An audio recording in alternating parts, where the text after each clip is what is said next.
What's going on, everybody? Happy Friday. Happy Friday. Hope everybody's doing good. Welcome to episode 7. Hope everybody's doing okay.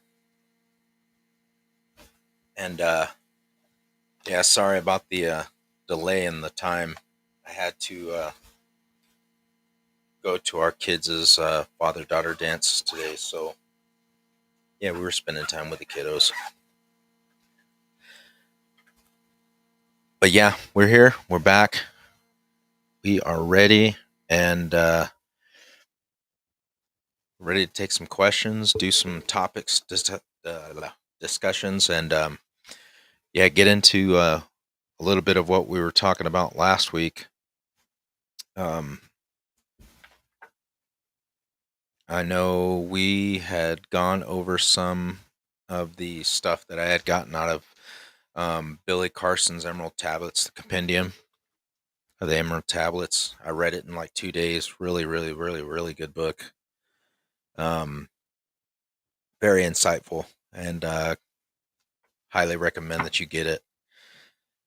Um, a lot of the stuff that is in here really opened up my eyes to, like I said, the correlation between um, ancient texts and a lot of the biblical texts, that what we were looking at wasn't actually original.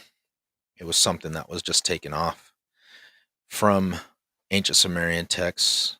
A lot of stuff out of the Emerald Tablets, and you find that correlation between the two based on um, the words that are actually written down by Thoth and some of the scriptures that are in the Bible.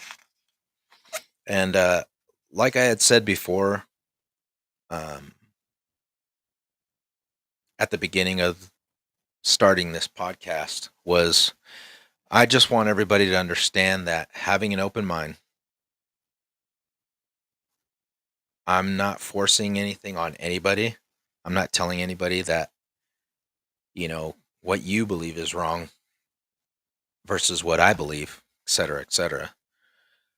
All I'm saying is this: if we can look at the broader picture as far as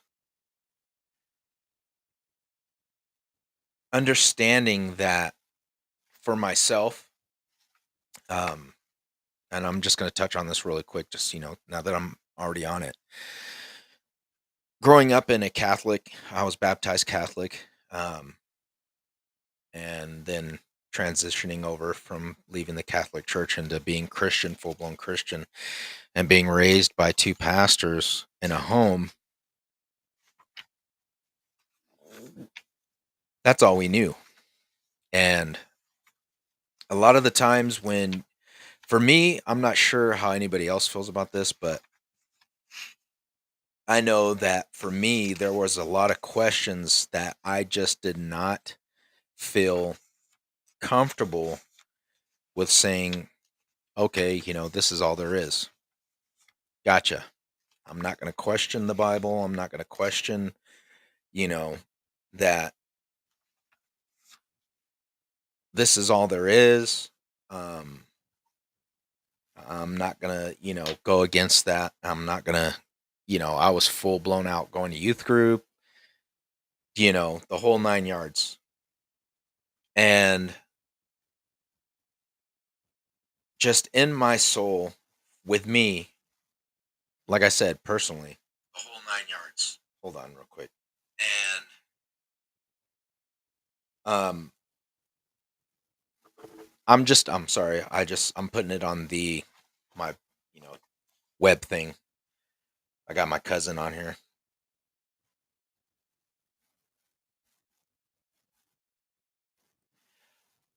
Give me a second. Um,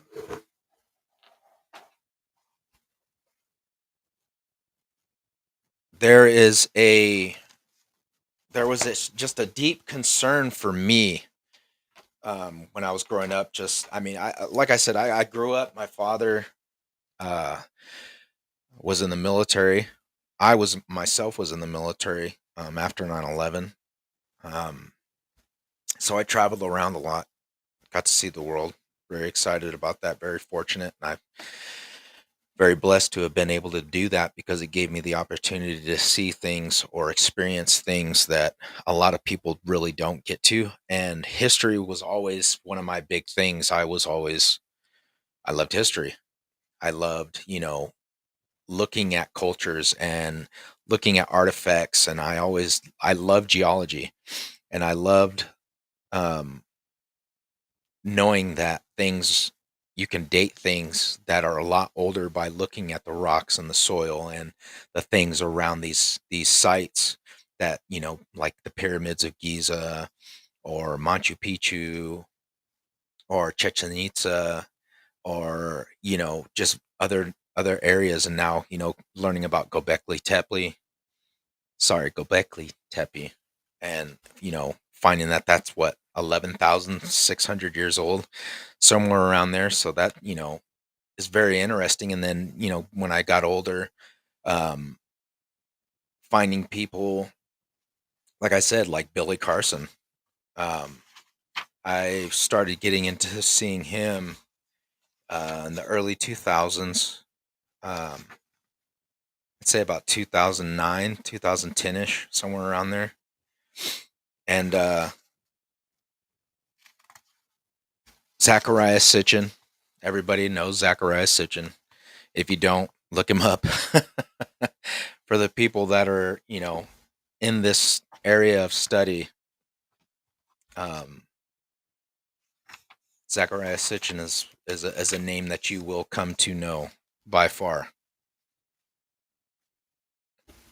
But getting into this, I always felt like, there's something off. There's something that it's not jiving with me personally. And I started deep diving into researching things and looking things up. And I would ask my parents, well, at the beginning of the Bible, it talks about, when Cain and Abel, and um, Cain slew his brother. And, God asked him, what's going on? Where are you at? I hear your brother's blood crying out from the ground. And Cain's like, I don't know what you're talking about. And he ended up marking him because Cain was afraid. He was like, if you cast me out of the lands, people are going to, they're going to want to kill me. So God marks him. He sends him out so that way the people will know, don't touch him. So I always ask my mom, if Adam and Eve were the first people on earth, then who were these other people that Cain went to? And that right there, for me, and I'm not going to lie, was my aha moment my entire life. And it opened up the door for me, because I was like, okay, who are these other people?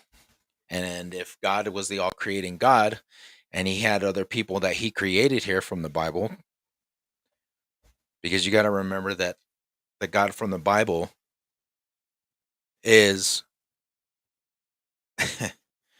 this is a whole nother topic. And like I said, I'm not going to get into that. I'm just telling you about why I get into this study of what I'm doing now and researching things, is because as you read in the Emerald Tablets, and like I said last show, the Emerald Tablets are 36.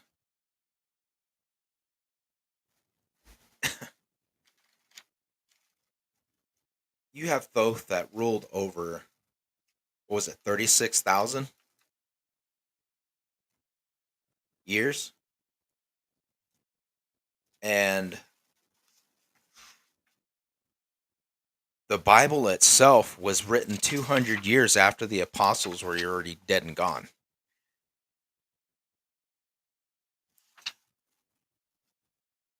Okay. So Thoth wrote these tablets between 16,000 years to 50 to 36,000 years BC.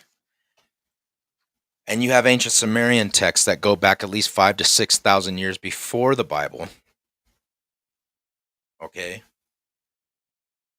Then you have Göbekli Tepe that's 11,600 to 1000 years old.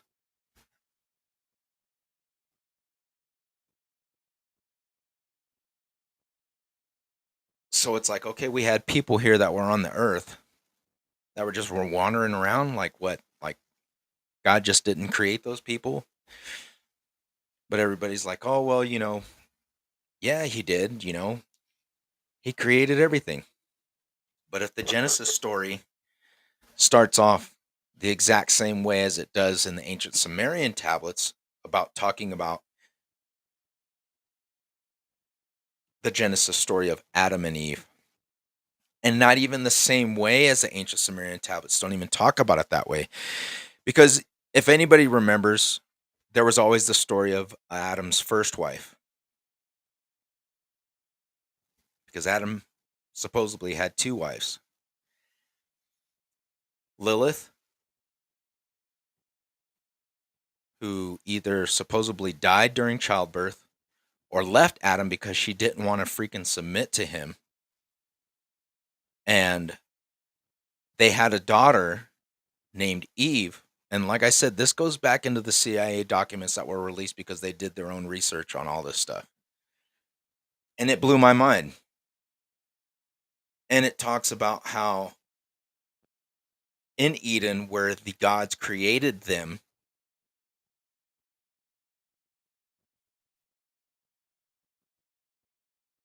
and the knowledge that they had there in the garden, that Eve knew that they weren't going to die because they were from the old race, because there were still people on the planet outside of the garden where they were created. So for me, learning that, it totally made a hell of a lot of sense. And I had a really good conversation on Facebook with a guy. In one of my comments, he was talking to me about, oh, well, I don't know where people get this number of, Adam and Eve being here, if it was blah, blah, blah. And I've studied the Bible, blah, blah, blah. And, if 1,000 years is but a day to God, then, if he created the earth in 7 days, that's 7,000 years. And I don't know where they're getting these numbers from. And I said, okay, I see where you're coming from. You're saying that what the Bible is saying is what you're researched, and what you're telling me is what you're basing this on. I said, but what about the cultures that were here, the ancient Sumerians that were here before the Bible? And that's what we're getting at, is the thousands of years before that. This stuff had to have happened way before then. Because if there were people already on the planet, the ancient Sumerians started taking notes and learning how to do things from the Anunnaki, who came from heaven, from the sky, teaching them how to write, build, mold and form weapons, how to cultivate and process the land. And they started talking about who these sky gods were. And you have these stories of Moses, of the Tower of Babel, and Enoch, and Noah, and the Great Flood, even King Solomon. But in the Emerald Tablets, it blew me away, because when I read it, it was just talking about, a lot of things of both giving knowledge to great men of light who would be wisdom and knowledge seekers, who wanted that knowledge, and he was giving it to them because he found them worthy to be able to have that knowledge and that insight. And you think of over the generations of time, how these great men throughout history had this knowledge and understanding of these technical things that you were just like, wow, this is crazy. Like, how in the hell did these people come up with this stuff? And that's why I say the correlation between the two makes sense. That these men of great knowledge and great wisdom, and I'm not just talking about, like these guys we have around here now, you know, Bill Nye the Science. I'm not talking about those guys. I'm talking about guys like Nikola Tesla, Einstein, these vast scientists across the globe that are talking about things or building these machines or coming up with these inventions. And it's like, where are they getting this from? So the Emerald Tablets talks about a lot of that stuff of Thoth giving them knowledge and understanding, and that men through the bloodline and the ages will have that same knowledge and abundance because they will be endowed with the secrets from their fathers. And it just, like I said, it just hit home to me with everything that I knew when I grew up, how I felt. And as I said, the reason why I made this podcast was so that way um, everybody can understand and see that the narrow mindedness that we've all been placed in. Excuse me. I had actually posted something on my Facebook account, and it was the author of The Terminator and the Matrix, and how she was talking about, how Terminator was a prequel to the Matrix, and John Connor was actually Neo in the Matrix, and him waking up out of it, blah blah blah, the whole deal. I don't know. A lot of people have probably seen it. If you haven't, check it out. It's on my page. But it starts to become a thing of when, as I said, when I started this journey, like really starting to get into this journey of understanding and seeing things, it was just like a flood of information. And my mother can back, because when it happened to me, I called her and I said, "Hey, mom, I really need to talk to you because something's going on." It was just really weird. Um, and I was actually on my way back to California because I was, picking up my kids for summer break, and I was driving back and forth to California. And um, it had just hit me because a lot of things that were going on. I mean, I had weird dreams that I actually wrote down. I drew out what I saw, and um,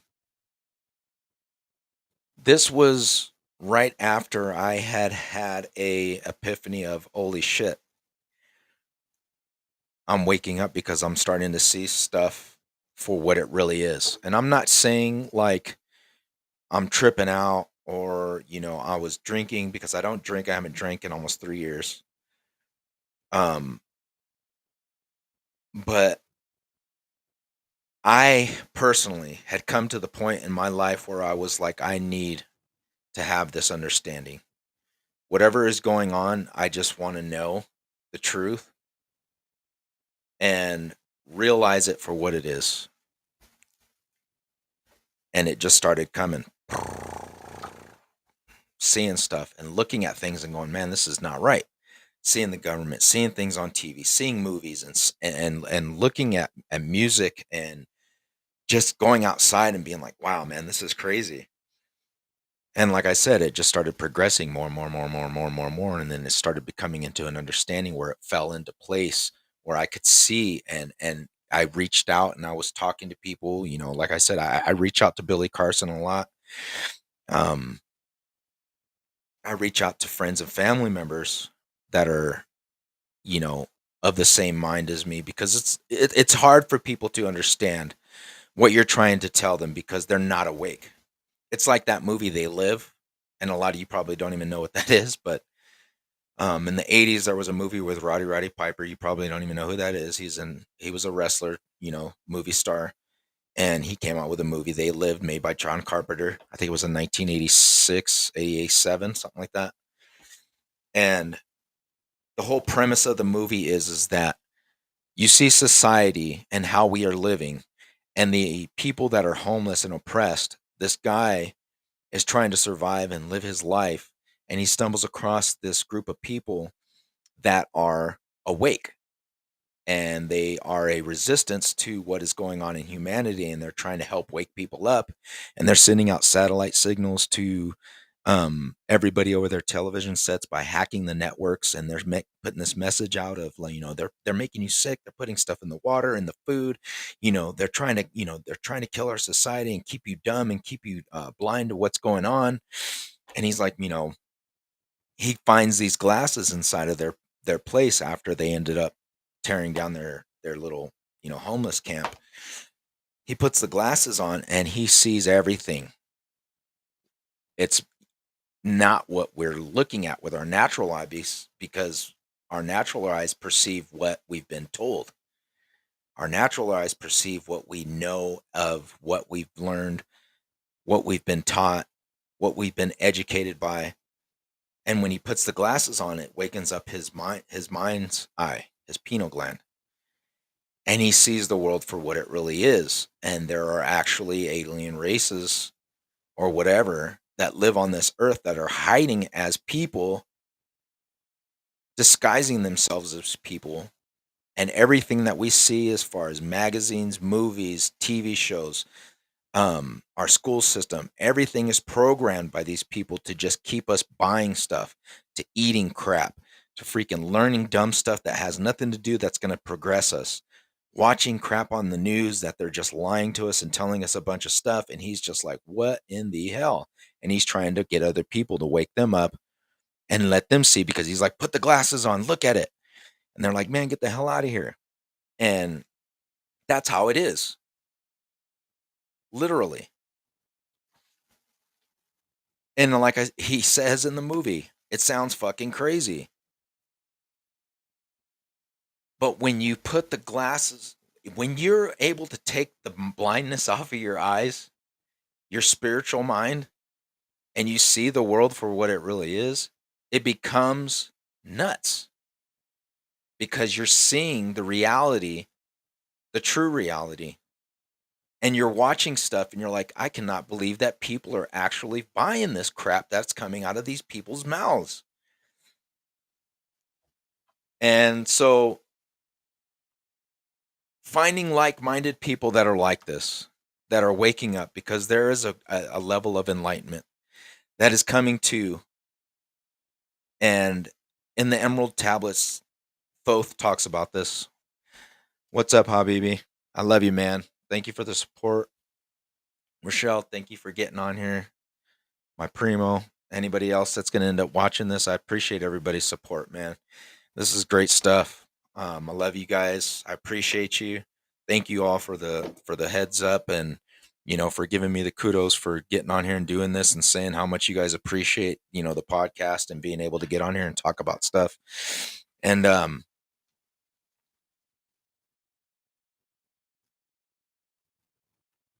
I just, like I said, I mean, getting on here and doing this and researching and doing things and diving deep into it, because we all are at that point where you're either in your life, you're like, I'm tired. I can't do this crap anymore.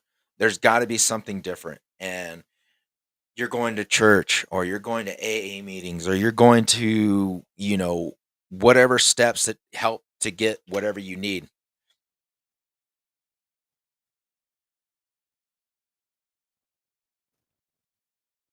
That's true.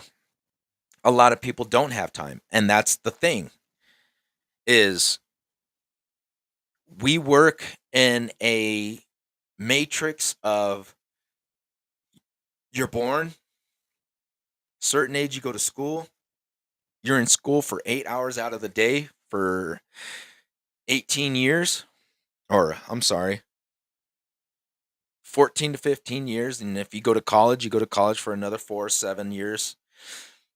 You get out, you wake up in the morning, you drink your coffee, you go to work.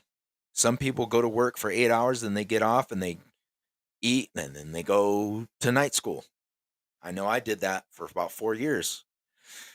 Or you have people that just work, work, work. Some people have families. And you get off of work, you're so damn tired, you don't have time for your family or your kids or doing anything. You have a couple hours because then they got to go to sleep or they're already asleep by the time you get home. And that is the that is the box, folks, that they've put you in. Because they're telling you you've only got a certain amount of time to do this shit in. But we want you to run your ass ragged well into your 60s. Your kids are already grown up and gone and they're doing their own thing and your life has already passed you by. And now if you get a retirement, you get like what, 1,200 $1,300 a freaking month or whatever, and you can go live on that. Hope you enjoy it if you're still alive, if your health is still good. And a lot of people don't have the time to research because they're so caught up with their life. Like, fuck, how am I going to get by? How am I going to make ends meet? I got my kids running around. They're going crazy. And you're so focused on what's been placed in front of your face. You're not seeing the reality of what's going on. And this has happened generation after generation after generation after generation. And that is why I am saying there are a lot of us now. Habib said he's looking forward to bingo night after he retires at 70. Trying to hit on them old ladies. But we're caught in the side of this cycle. And a lot of us see what's going on for what the truth. We're slaves to the system. And sometimes there are people that break out of that system because they see what's going on. They unplug from the matrix. And folks, when I say the matrix, I'm talking about the literal programming of this simulated life that we're living in. Because I posted things on my Facebook and I can put them on there again. Scientists are actually saying that we do live in a program. An augmented reality, because the things, binary codes, ones and zeros. So if this is true, are we actually living in something that we are sitting outside of in this fake reality? That's the craziness. So a lot of us get a chance to break away from that. We get to break free from this matrix, see the shit that's really going on, see the world that's really in front of our face, because you're paying money. You know, you've got taxes, and your taxes are illegally being used to fund things that you have no control over. But yet, you've got to pay for your gas, your bills, your freaking food on your table, and taxes on top of this shit.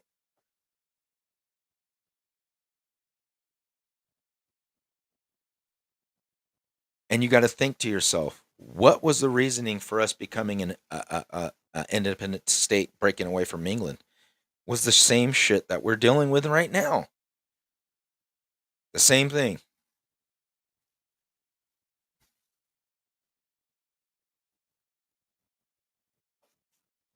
So, a lot of the times, people are not going to see the world the same way other people do. The same way people that are awake to the reality of what is going on, people that are trying to wake others up. It's like I said, I'm trying. I'm trying to help people see what the hell is going on.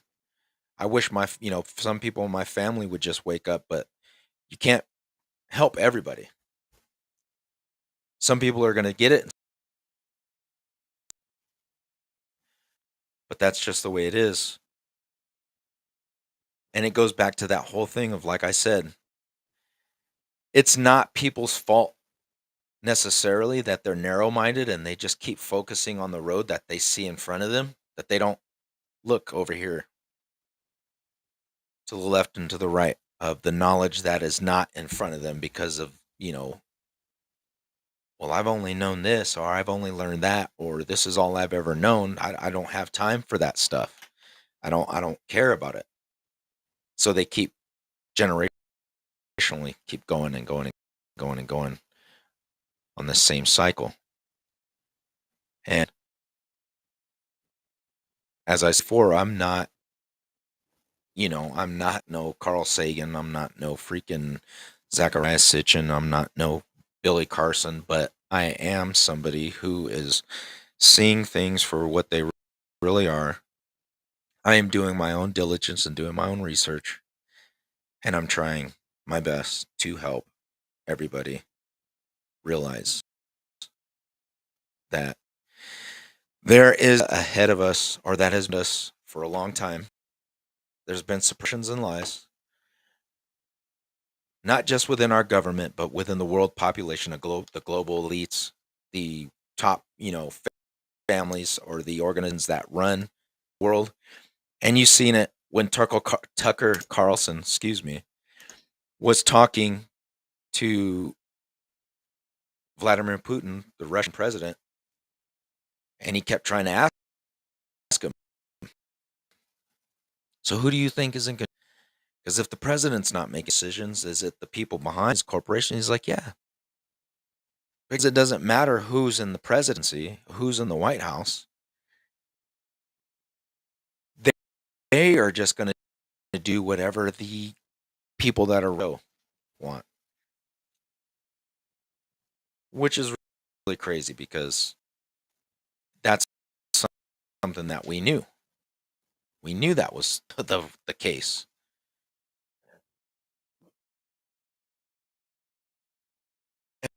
And for somebody else, like a president of a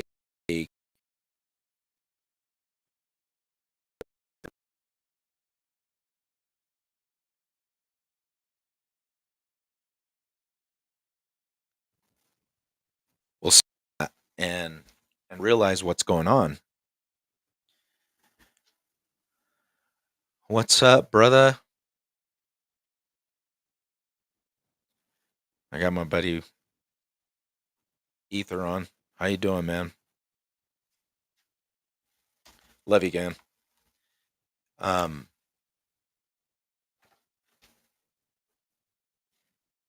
so going back into talking about the distractions of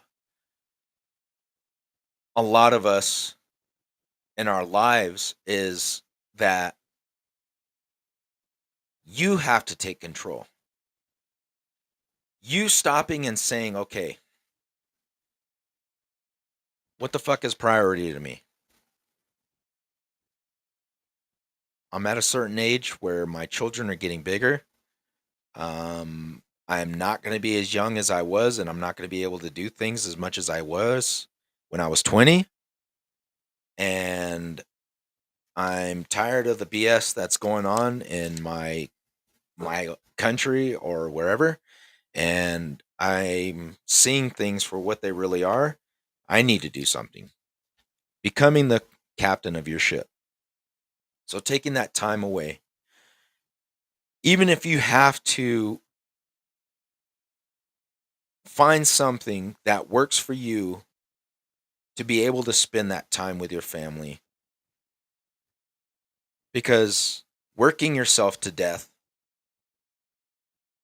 to be a slave essentially is all we're doing. We're like that fucking herd of people that's just going with everybody to the fucking edge of the cliff, and we're just walking. We're just walking to our end. And a lot of us are fucking stopping and trying to get back and go the other way. And we're trying to wake other people up to go with us. Hey, man, come on. Nah, man, I'm good. And they're just fucking going. You know what's at the end. It's death. It's your fucking destruction. It's your fucking demise. Because all they care about is getting their money, creating their wars, hiding the fucking uh, hiding the stuff that they're freaking keeping, getting us sick, polluting our air, polluting our water, polluting our food. They're fucking making fake food and taking away real food. Telling you stay indoors. The sun's not good for you. The air's not good for you. The water's not good for you. Don't do things that are holistically. Your body is a natural organism. It needs nature. It needs living things, fruits, vegetables, fresh water, fresh air, the sun. Our bodies are a download processor. Our spirit is the conductor. If we break this body down, what do you think is going to happen to your soul? You're just going to wither away and die. Because it's like the old saying says, the body can't live without the mind. And if the mind is going, the body's going to follow. And if the body's going, the spirit's just going to freaking just go with it. So you've got a lot of issues that go into the whole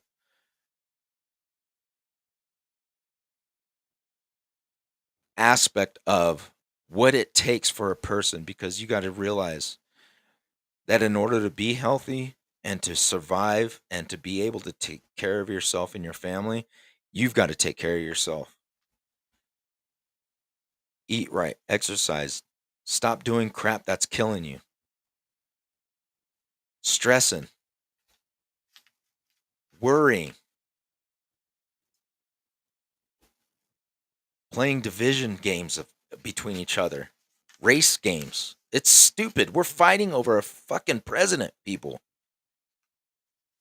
Really? We're waiting for the government to save us. They're not going to come and save us. They can give two shits. Why are we not taking care of ourselves? Why are we not sustaining ourselves?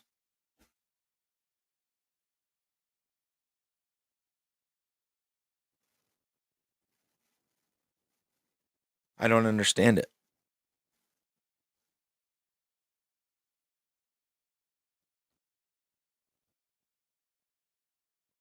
For me,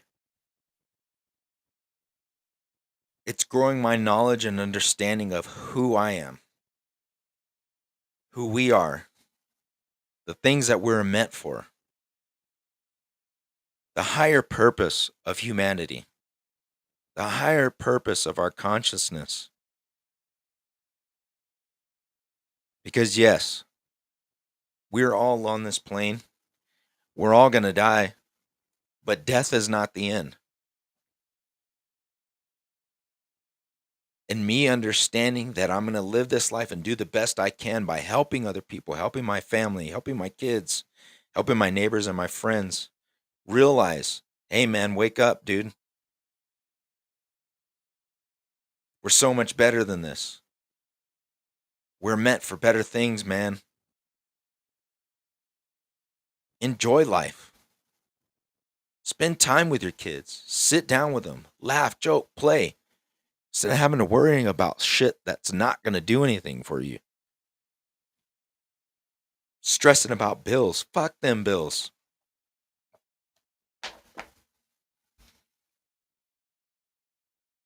Money isn't, it's paper. Yes, it's good to have money to buy things that you want, to take care of things that you need to take care of.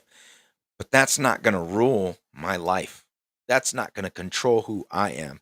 That's not going to control what dictates how I mentally progress or degress or act or react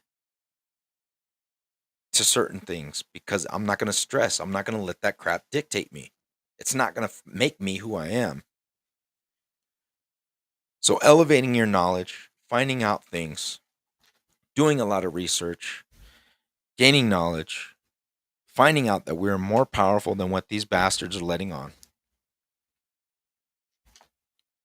Look at all the history that is being uncovered right now.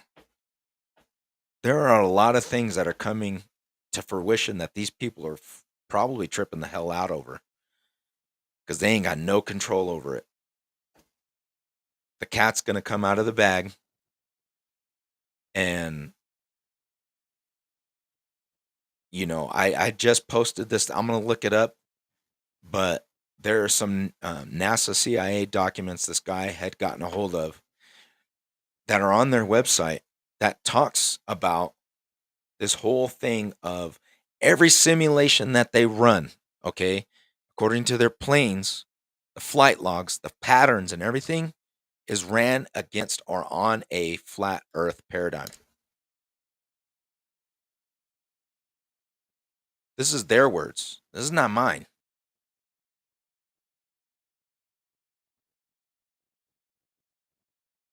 So if this is what the crazy shit thing about it is every conspiracy theory, and I promised I wouldn't say that word because I shouldn't. Slap myself in the mouth. Pega la mano. Is everything that people have been saying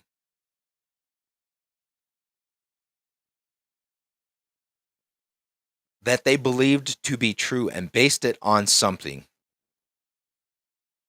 The government has come through and said, hey, these people are nuts. Why would you think something stupid like that? Pretty much making them look dumb has come to be true on a majority of things. And now this documents, and it's not just one, it's a few hundred documents saying that they base their flight testing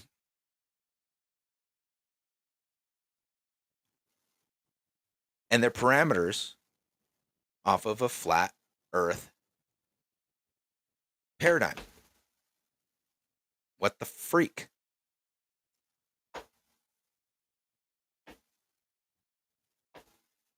So, like I said, I'm not a flat earther, I'm not a globalist. But what I am saying is that if something turns out either way, they're hiding something. They're hiding something. Why the fuck are we not allowed to go past Antarctica? Past the 60th, past the 80th parallel?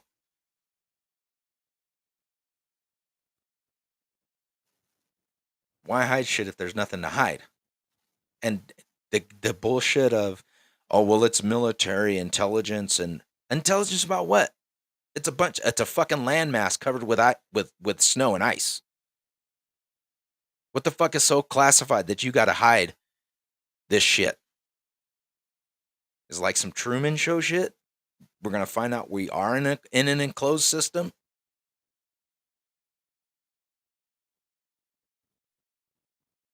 That there are other lands outside of this wall. There are other cultures and other civilizations out here.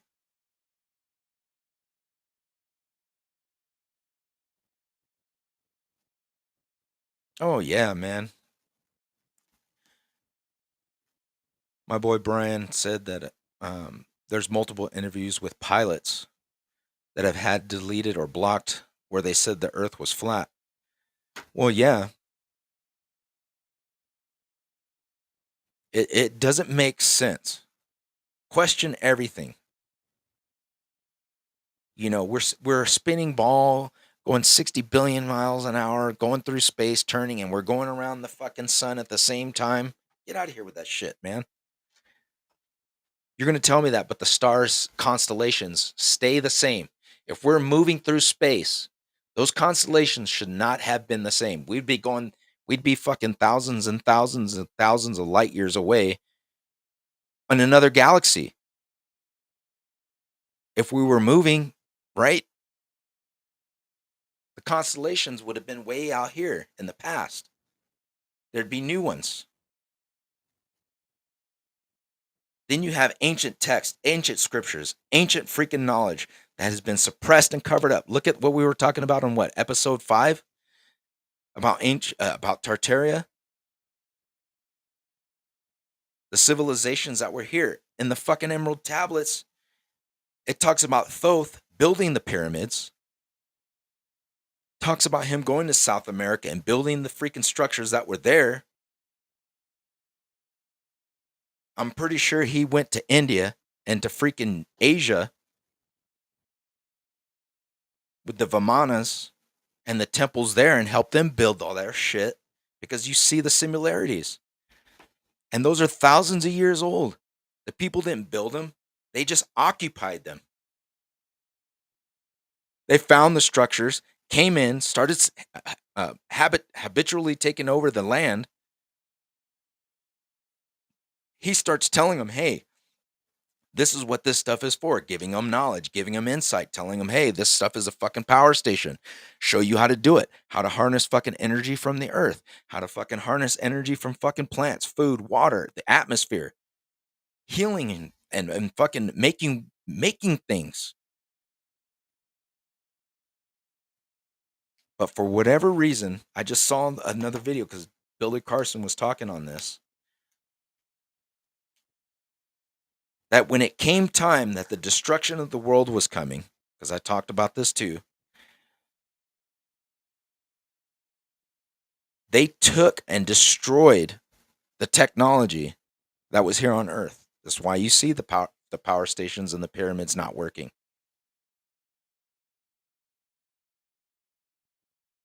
That's why you don't see the fucking power stations working down in fucking Mexico and South America. China, the temple that they found in there with the emperor with fucking his coffin was in a fucking thing of mercury. Just like under the pyramid, just like underneath freaking the temples in freaking Mexico. They destroyed the technology and wiped the creations out. And it says a lot of them didn't die. They went deep into the earth. There were still civilizations that were on the earth that survived the flood.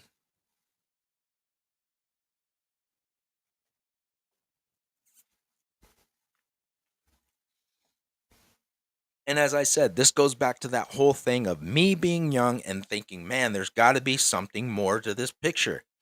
A lot of people would fight with me and tell me, oh, there's no such thing as reincarnation. There's no such thing as coming back after this life. When you die, that's it. Crazy ass story. I come back after I get out of the military. I come home and my grandmother's sister, my tia, I love her to death. She tells my dad, who is her nephew, Mijo, I found a crazy picture the other day. I was going through my stuff. Actually, she told my Nina, my dad's sister, Mia, because her and I are really, really close. I'm close with all of my family. I love all my aunts, all my uncles. I love you all. So if you guys are watching this, I love every one of you. Don't get my words twisted, okay? But my tia, my grandmother's sister, we've always just had a really crazy connection. It's just, we've been really close. I love her to death. She goes to my dad's sister, her niece, and she's like, Mia, I was going through a lot of my pictures and stuff, and I found this picture. I think it was her cousin. And she goes, who does this remind you of? And my Nina was really blown away. She was like, holy crap. He looked just like me. Identical. I'm going to post that picture. He died in World War II in France during the invasion. and is buried there. And when I was younger, I always had a feeling, and I told my mother this. I was like 8 or 10 years old. We were in Germany. Mom, I'm gonna die young. She was like, "What are you talking about?" I said, "I don't know. I'm not gonna live to be an old man." And my mom, like I said, being a hardcore Christian, and don't know what you saying that. I thought she was gonna try and get an exorcist to come and exorcise these demons out of me or something, but she was like, "Don't talk about like stuff like that, son. You're gonna be a really old man." Blah blah. Like, okay, but I always had this inkling in my soul that you know I just was not gonna be old. Oh yeah, I'll be here, brother. You got a minute? Go take care of your stuff. Um, so fast forward to now. This is about 2009. This stuff I said was probably about 1987, 88. Um, so my aunt shows my god, my grandmother's sister shows my aunt, her niece, this picture of their brother or cousin who I can't remember who it is, but he looks, I swear to God, like you would not be able to tell us both apart. And I went down to Madera in California, and I was there talking to them because, like I said, I had just gotten out of the military, so I went back home. And we were having, a party and stuff. And she goes, "Mio, I got to show you something. I was going through my stuff, and I wanted you to see this because it just made me. It confirmed what I knew." And then she showed me this picture, and I flipped. It it. I want to say it was like, look, it made sense to me.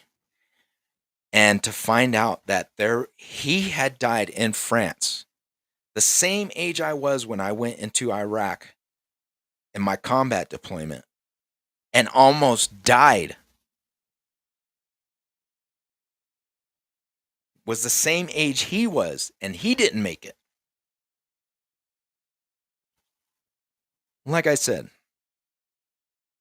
ancient texts and ancient scrolls talk about this life is not this life that we're living now is not the end. This is not the all.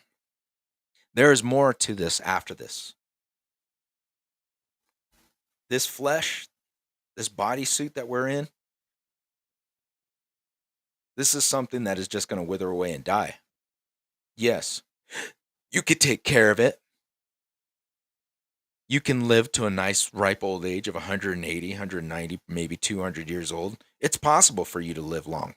It really, really is. But when it is time for us to leave this thing, your spirit moves on. Now, depending on what's going on in your life, in your own circumstances, you might call it karma because karma is a choice. Every choice that we make depends on whether or not we're able to recycle back in and say, "Hey, I want to try this shit again. Give me another chance here." Or you've learned your life lesson, or you've been able to say, "Okay, I'm done with doing whatever I need to do. I'm fine. I don't want to go through this crap again. I'm just going to stay in this plane with all my buddies and friends and everybody else around me. I don't want to do this no more." I feel that I was my aunt's brother, cousin, whatever he was. I was not ready to be done and came back. That's what I feel. And that's what I've always felt. And that confirmed it for me. So this is, like I said, another thing that it started me on my journey to finding the truth, or the truths, or the understanding, or the knowledge of what, where, why, how, what's going on.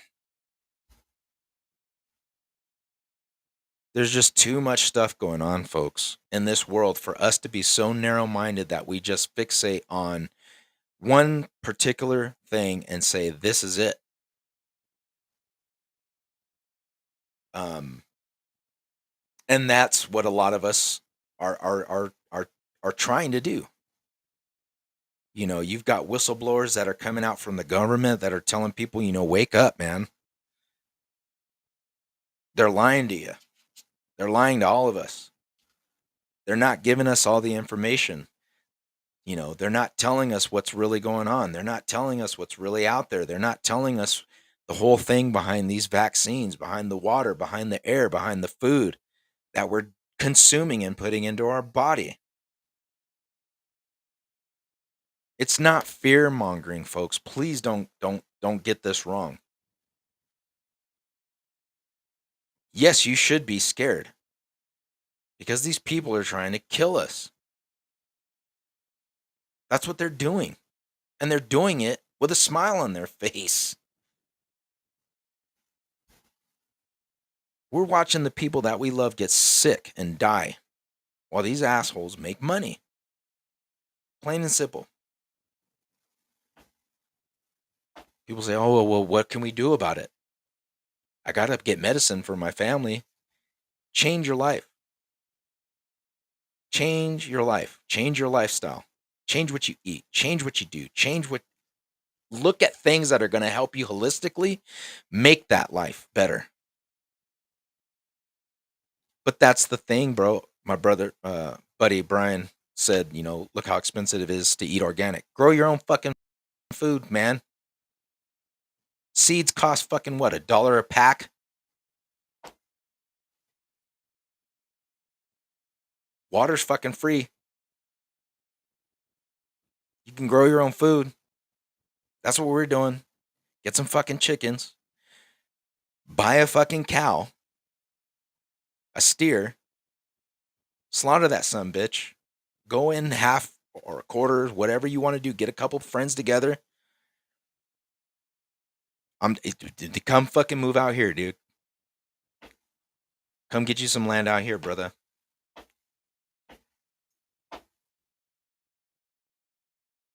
That's the other thing. We can't even live on land that is fucking land. Does that make any sense? Everything we do. Everything. That's what I'm saying. Look at what we were being controlled. You got people on the streets that are homeless, but they got fucking old ass hotel rooms, buildings they can't even put people in. They can't renovate that shit, but we can spend $50 billion to go fucking fight a war against people that ain't got shit to do with.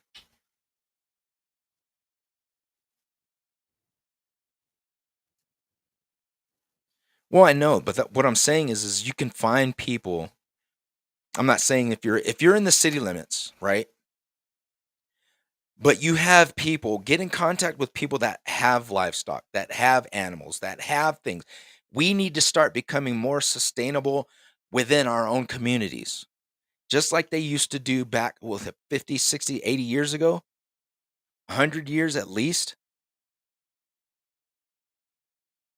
Come on.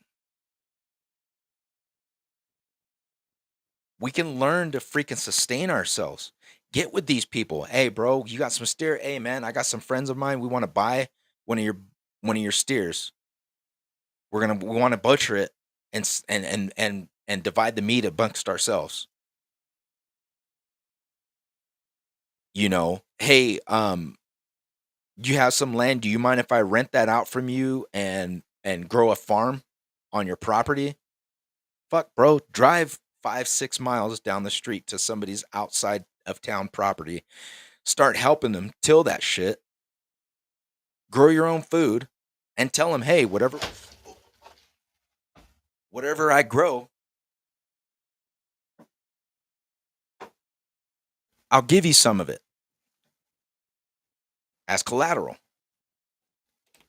We've got to start becoming more sustainable. We can't make excuses anymore. Because we become to that point where we're relying on the government We're relying on these entities to take care of us. It's too fucking easy to go to the store nowadays because that's all we've been learning to do. They've taken out freaking showing our kids how to freaking grow food in schools like they did with us when we were growing up. Having a garden and making our own food, showing us how to freaking, you know, do things and be able to get by.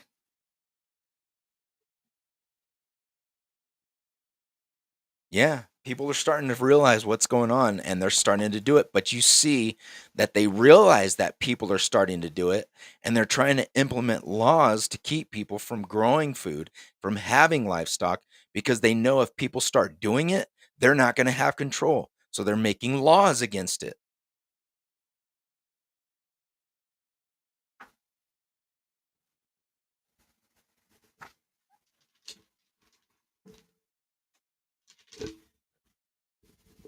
And that's where we as citizens, you see all these people in Europe, they've fucking had it.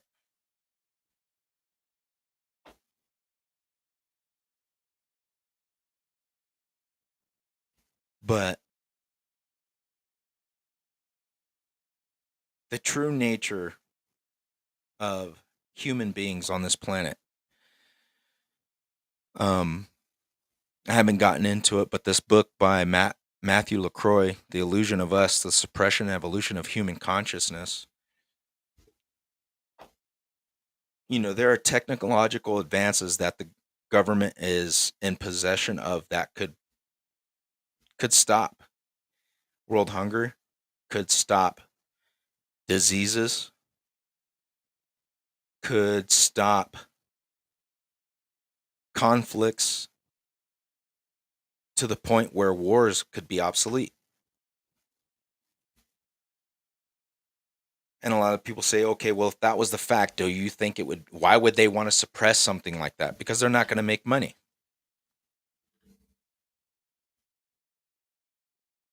Do you think they would want to give away food or give away things that would be able to process, make food fast in a hurry to feed hungry populations? Hell no. Hell no.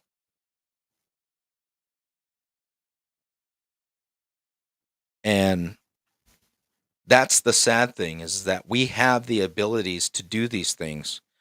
They just don't want to. And you got to ask yourself why.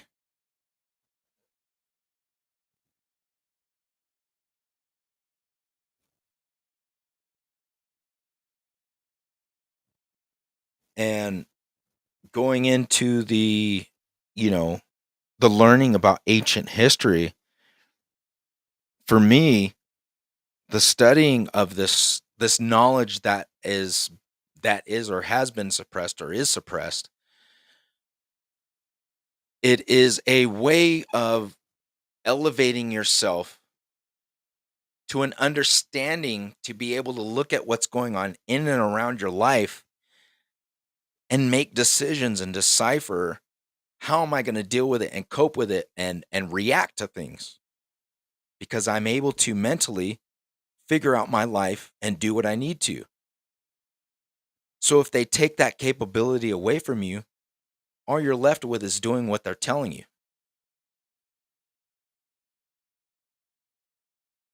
And as I said before, I bought these books and I'm gonna be hitting it hard this year. Um, and I've got the podcast out, and if you guys want, like I said, we'll get into it together. I'll bring it out and we'll have some discussions together, and we'll do it, man.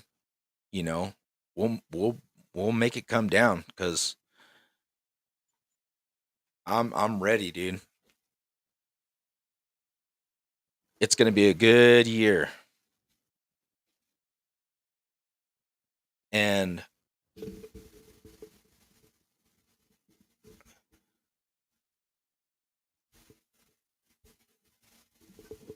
I really hope that a lot of people um can wake up and realize what the hell is going on and how things are being shaped out for us, as far as this whole election thing. And yada yada yada.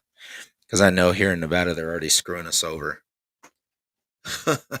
They've already got people that are in the machines talking about they voted for somebody in the preliminaries and any of these other freaking voting dates that they had, and they're like, I haven't even left my house, and they got them registered right across the board, and it's like, whoa,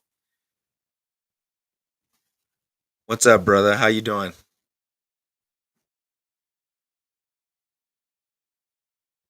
Hold on, real quick. I'm going to do this. Let me put this up here.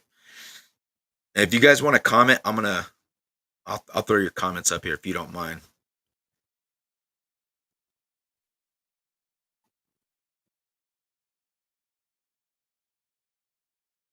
No, what happened? Uh, what did you say right now, bro? Put that up there about the reset.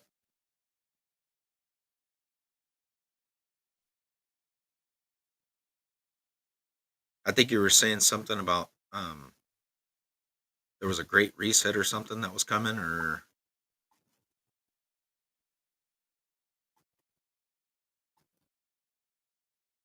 no? Just keep typing, bro. I'm just saying, what did you say? Because I opened it up on the screen and it took it off because I opened up a new one. You were saying something about a great. There's another reset that's coming, and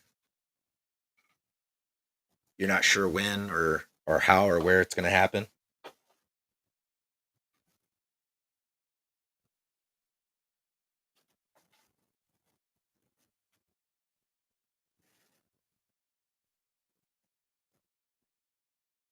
Yeah, and I like I believe it too. I believe there is a reset that's going to end up coming. We've seen it happen where it happens at least every 100, 200 years where they do something to um, get the population under control or get it down. And that goes along the lines of the whole Mandela effect.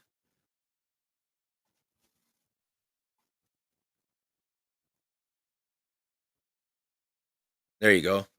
My buddy said there's a reset coming for sure. Not sure in what form, but it's en route. And if you can't feel it, you're not paying attention. It's good shit, bro. And that's true. Is that they are already? They're even talking about it in the World Economic Forum where they're literally saying, "Oh well, another reset is coming." It's so bold and blatant. They're not even hiding it anymore. Let me see if I can look that shit up. Let me see if I can find it. Hold on.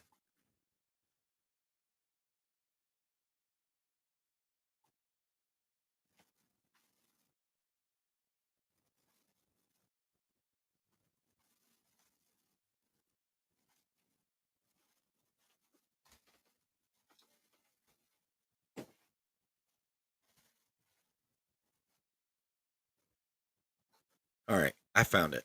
Hold on.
All right.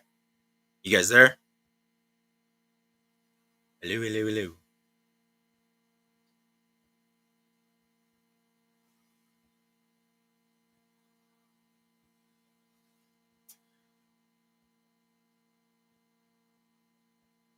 Well, that's what it's talking about, is that a lot of times that what's going on is the fact that we are living in this age where we've seen in the past that they're able to hide or change things so that way we are not able to remember them, because a lot of the generation that is coming up now doesn't remember the things that I remember when I grew up. They don't even know half of the fucking bands I'm talking about. So it's easier for them to stop that. It's easier for them to control the narrative and say, oh, well, you know what? That's not true. It's not real.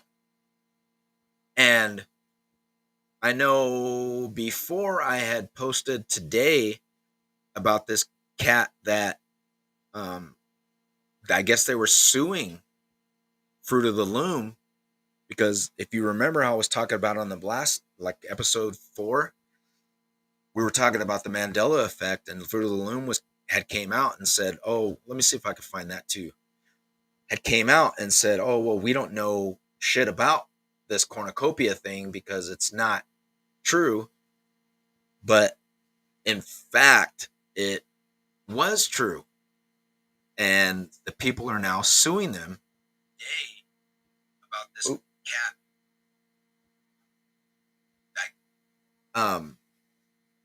They're sitting here telling everybody, oh, well, you know, there was never a cornucopia in our design. Yes, there was. Yes, there was. Liar, liar, pants on fire. And these guys, you know, like I said, they straight up lied. We don't know anything about it.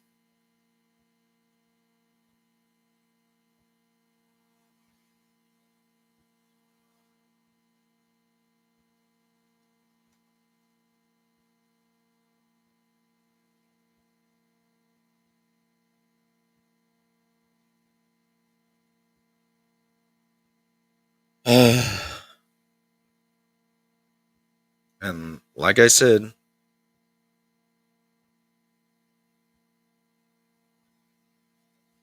see if I can get this going again.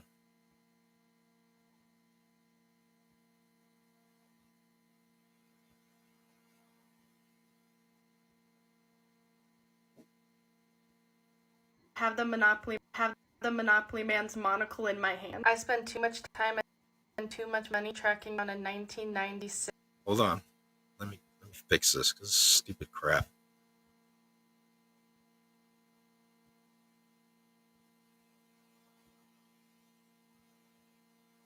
Okay. So we've got it. All right. Let's play this bad boy. Waddlington Jr. Monopoly board, because apparently the $2 bill has the Monopoly Man with the monocle. The man, it will open more doors than it closes because it proves that it does exist. It's not part of our imagination. But how is it wiped from almost on the internet? Every single board game, something is happening. Shout out to Neil, who's the world record holder for Monopoly board games owned. He owns almost 4,000, and he's gonna help me figure out if any other board games have the monocle. Truly don't believe there is a man who can better help us at this time of need than him. The last time I will absolutely lose my mind if an American says we're just confusing it with Mr. Peanut, because America does not make up most of the world. Most of the world remembers the monocle, and Mr. Peanuts didn't even make it to the UK till 20. I'll let you guys look first. We did it. We found the monocle. How fucking crazy is that? Right?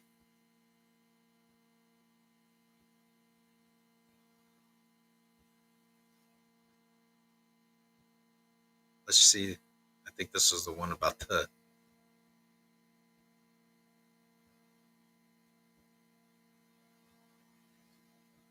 the what you call it, cornucopia.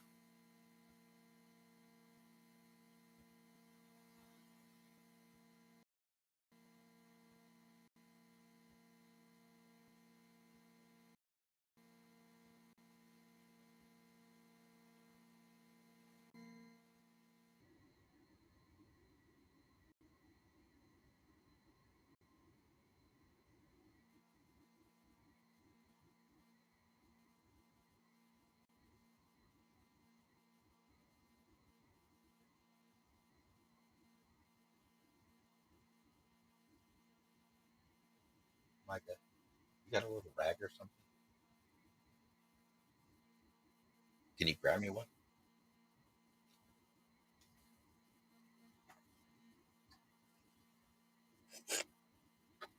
Bring one out of the closet.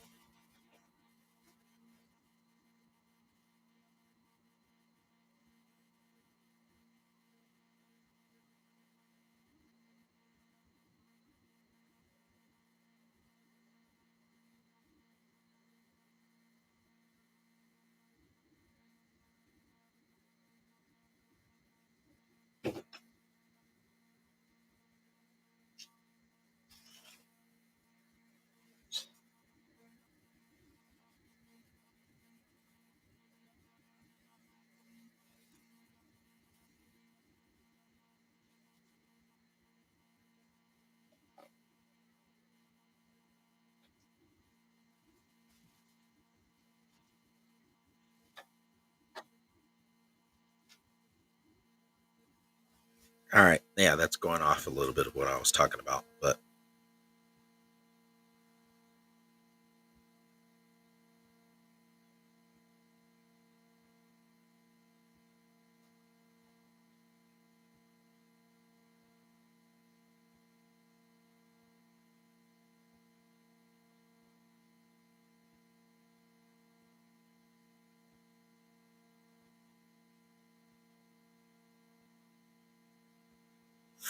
anyway, so you see where I'm going with this, right?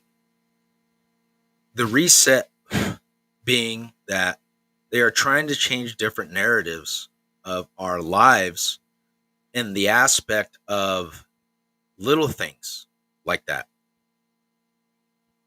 logos, emblems. There's even freaking video of them talking about taking out freaking things from our history, just like they did with Tartaria, wiping it out. Nobody remembers it until somebody goes, "Hey, what the hell is this map with this Tartaria thing on it? What is that?" People started looking into it and it just spread like wildfire. And come to find out, it was actually a real country. Now we find out all this, all other ancient stuff. So it comes down to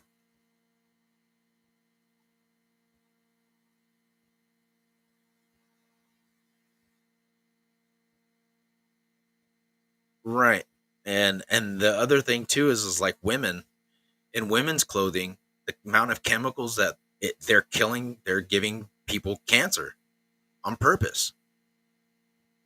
It's freaking ridiculous.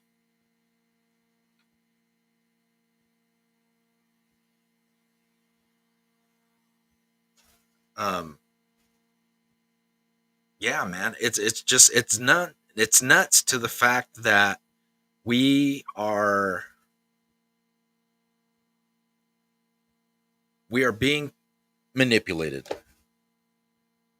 We are being extorted to be slaves to work in this environment. But my thing is this: the technologies that are being suppressed, if they're able to help humanity, if they are able to bring us to a level of not needing to rely on fossil fuels, because we know now that we've seen Toyota come out with this water powered engine that's been around since the 80s or 70s. We know that we're able to harness energy straight from the ether, from the earth. And yeah, and that's the other thing too. um, either just said this, look how expensive cancer treatments are, and they brainwashing you into thinking that the treatments are the only chance of survival. Exactly. And they just had a hearing on uh, these pharmaceutical companies. They're raking in $160 billion a year, but you've got a cancer patient who can't afford their $1,600 a pill medication. They're dying.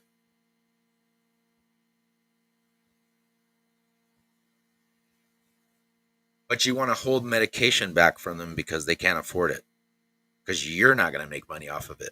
So you're just going to let them die.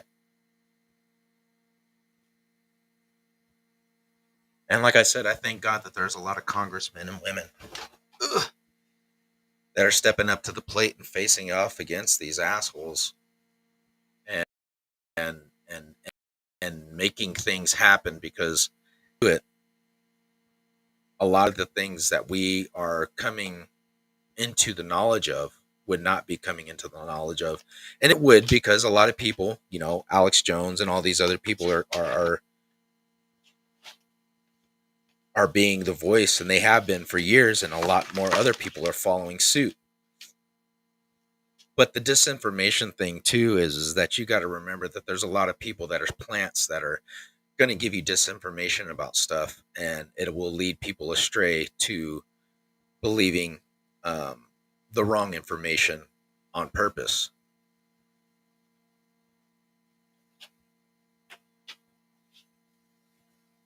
But getting back to what I was saying,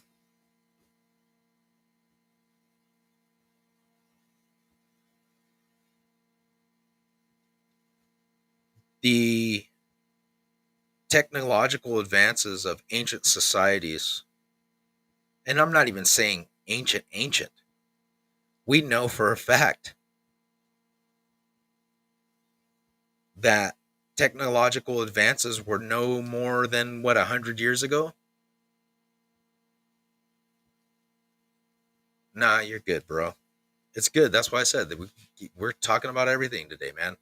This is open conversations. I don't really have a specific topic that I'm going to be jumping on. So this is good, man. We could talk about anything. So, um,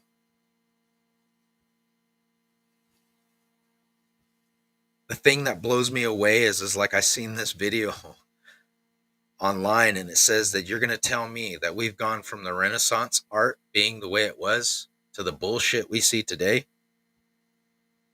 But these people weren't any advanced, right? These people weren't any smarter than they were less smarter than all of us, right?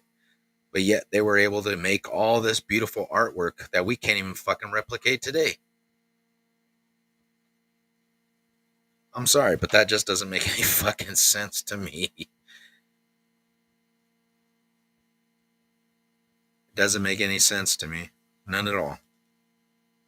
So when you're saying that past civilizations, and this is like I said, and this goes back to less than 100 years ago or 100 years ago or so, were not technically advanced more than us, but yet they were doing things that we couldn't, they should not have been able to.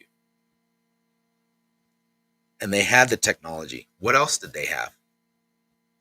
What else did they have that we are being suppressed from? I mean, Jesus, look at Nikola Tesla. The man was a fucking genius. The man was trying to bring knowledge, wisdom, technology to human beings. And you had people like J.P. Morgan, Thomas Edison, global elitists, shutting that man down and driving him insane.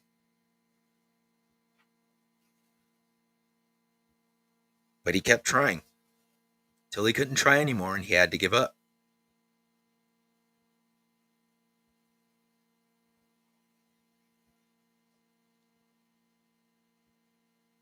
And you even have people like that um, what was he, Green Beret, the vet guy that draws the water vapors out of the air and makes drinking water. they sabotaged one of his machines, and he was like, "Oh, that's cool. I knew they were going to do it. I got like 4 or 5 other ones. I'll go grab it." And he brought it out to the people of, what was it, Georgia or whatever, and set them up and hooked them up, man.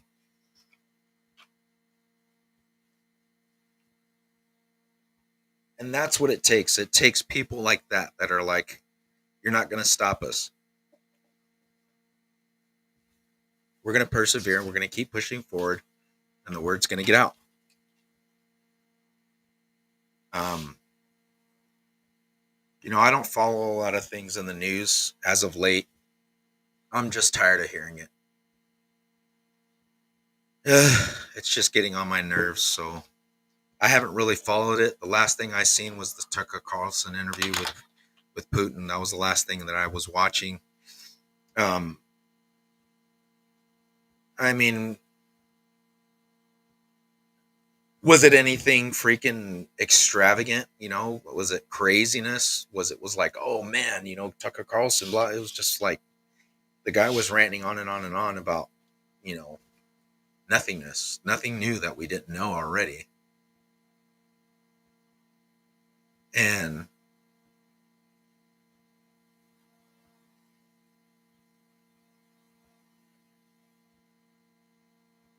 I was hoping that he was going to bring out something and like drop bombs and be like, yeah, this is what I have. This is proof on this. This is proof on that. But obviously, he's not going to do that. He's not going to pull his cards out, you know, for everybody to see. I think that his point of view is that he's letting everybody know, hey, I did what I had to do. I'm trying, and I've been trying to work with these presidents. They've shot me down. I'm not going to beg them. I've told you not to do what I asked you not to do. Don't come to my backyard. You're still doing it, but yet you're worried about a nuclear war that you're possibly going to be the one starting this war, not me. Because what has he said? I will not do anything unless it is provoked to me. I will protect my country. So he's worried about the fact that we, as the West, are going to do something. And like I said, the man pretty much told Tucker Carlson, I've been doing this since George W. Bush. I did this with Bill Clinton. He really didn't talk much about Trump. He says that he hasn't even talked to fucking Joe Biden. That's not a shocker. But he's saying, I'm willing to stop this war, but nobody's telling me anything. So I'm not going to come running after you and asking you about it. You want it? You know where I'm at. You know?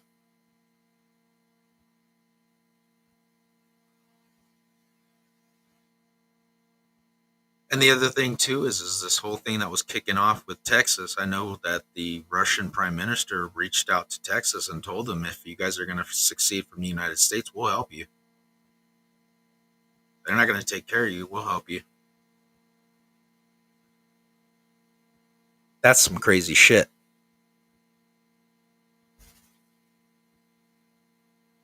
But yeah, craziness in the world, man. I don't really pay attention to it anymore. I'm too focused on things that are going on in my life and my family and my kids right now. Um, the weather's been crazy out here, man. It's been like raining and snowing, and it was snowing a little bit ago. It was like 50 degrees today, and then it turned to snow and sleet and rain. And about an hour or two ago, it started raining. But yeah, man, I pray for our military. I pray for the people that are in service, and I pray for my, you know, my family that's in, that everything's okay, and I pray that everything will work out right. And the other thing I was going to talk about too, jumping back off of subject, is um, there has been a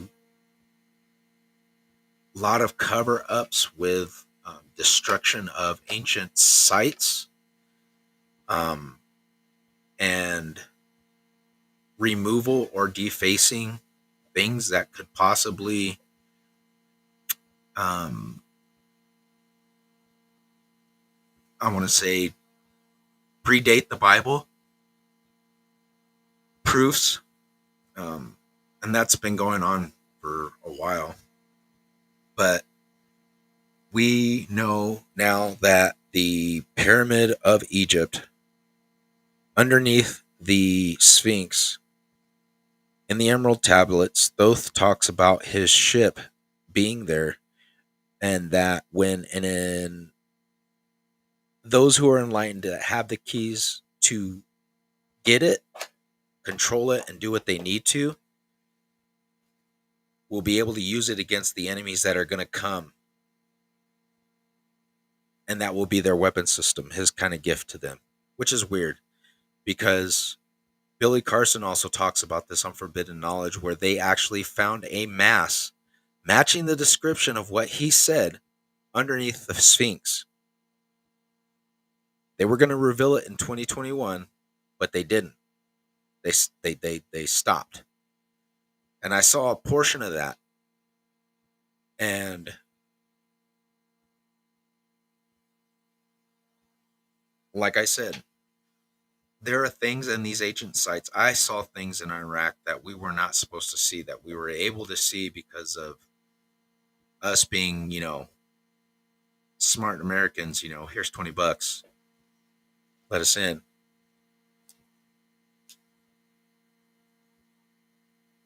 Which was really, really cool because you're standing on a place, you're touching something where these people who walked here 2,000, 3,000 years ago were standing. And you could, I don't know if you could call it a faith thing or um, just the fact that in your mind, it's a connection with you. You feel that energy.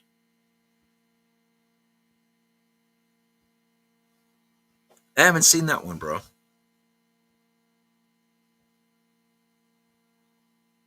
My buddy Brian said this: the Black pyramids under the ground in Alaska. Nobody's talking about. I haven't seen anything on that. What's going on with that? Let me look that up. Let me check this out.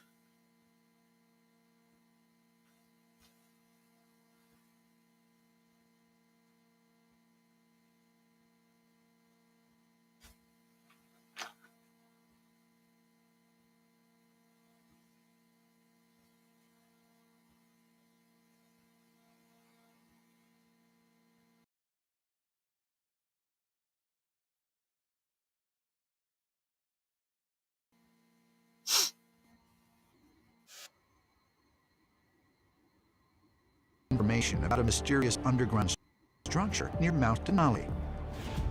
One account came from a man who claimed his father has actually been inside the Dark Pyramid. The father is introduced to the fact that they are at the bottom of a pyramid, and that at each of the three corners, they had these offices that were actually monitoring energy. And the father tells the son, who got in touch with me, we are measuring energy coming out of this pyramid that is enough to power the entire country of Canada. Is that what you're talking about, bro?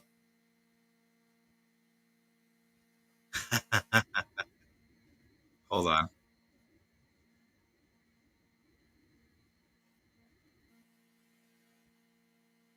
Is that what you're talking about? Okay. Yeah, that's the first I've ever heard of anything like that. That's pretty fucking interesting. But that's the thing is, like I said, these pyramids, they know. They know that these things were power stations. So if they're fucking power stations, what were they powering? Were they powering the cities? Were they powering the fucking spaceships? Were they powering a grid? A power grid that, went all over the earth? This is stuff that is either not being talked about or it's suppressed. Why it's being suppressed is because they want to keep and hoard this information and this knowledge and this power for themselves. But if it can save humanity, why not share it with everybody?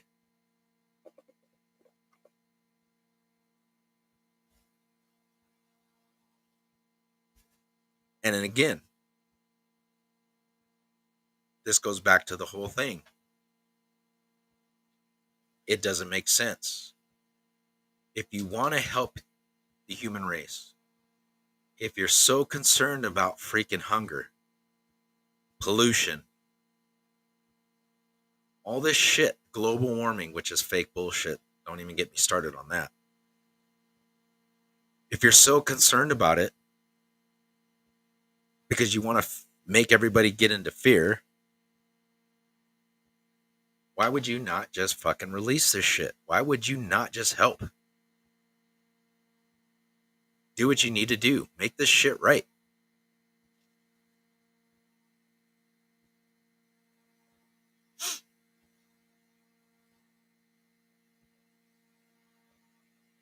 Oh, I believe it too, bro. I think that, you're right.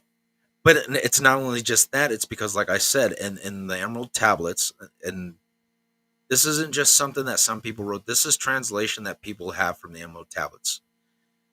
Thoth traveled all over the world giving knowledge and stuff to people. So, yes, it does make sense that he was the one who built them because it would be the same, but it was to that area. Which is why you have different variations and different structure shapes, but they're pyramids. So having these structures that were built by one person or the same group of deities, entities, he took people over there, and I'm pretty sure they helped him with whatever technological advanced systems that they had, levitation, sound waves, whatever it was, vibrations, and built these structures to help these civilizations on Earth. Because you got to remember, he took Inky and Enlil, the Anunnaki gods. If you don't know what I'm talking about, check it out and look it up for yourself.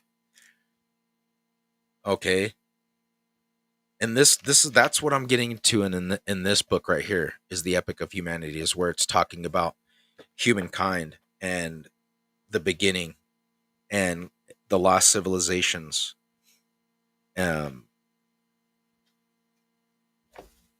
This stuff isn't just for me talking about it. This is stuff that is researched by people way above me that are putting this stuff out. So this is things that you can go look up yourself. Is that the Anunnaki came here because their planet was being fucked up. They needed the resources from here. The beings that were here on this planet, they used them to mine these resources, but they had an uprising and they revolted against the Anunnaki. The Anunnaki said, okay, well, instead of these assholes being the way they are, why don't we just change them a little bit so that way we can make them more subservient?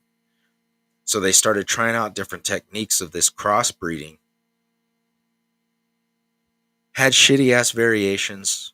Finally got to the ones of the Homo sapiens, which you actually find is like you hear these scientists today talking about, oh, well, we have all this junk DNA. It's not fucking junk DNA. This DNA was made for us, placed in us for a reason. We just have not tapped into those conscious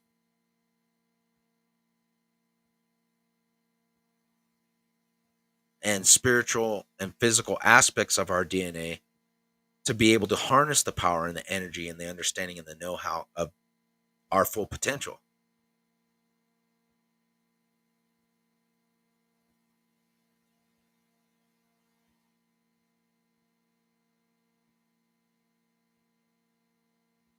Yeah, that's true, man. And like I said, that goes back.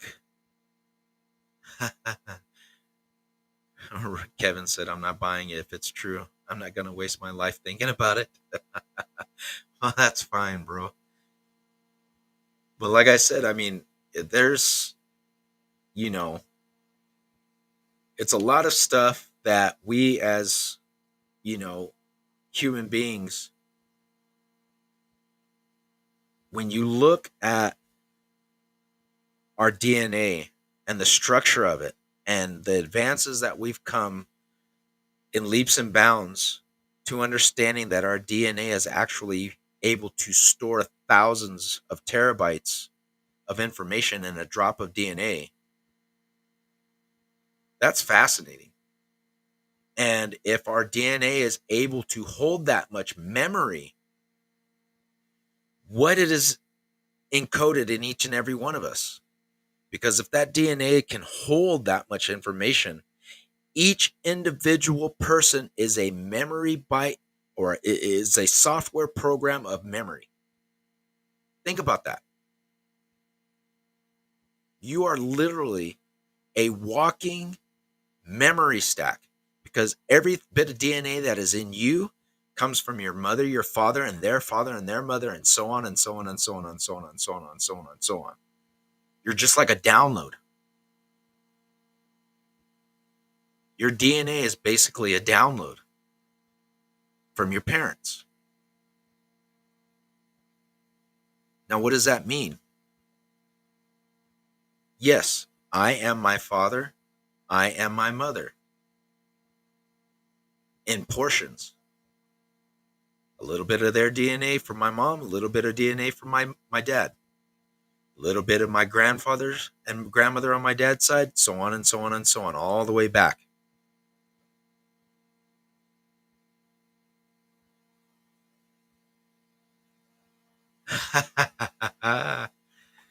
Brian said, I'm low on gigabytes, bro. You're a fool. You should stop sitting in that bathtub drinking Jack Daniels with your weapon then, Buff Daddy. No, man, but it's just, you think about the capabilities of our bodies. We are looking to become more technologically advanced by adding things to our brains, to our arms, to our legs, to our bodies, when everything in our body is essentially there.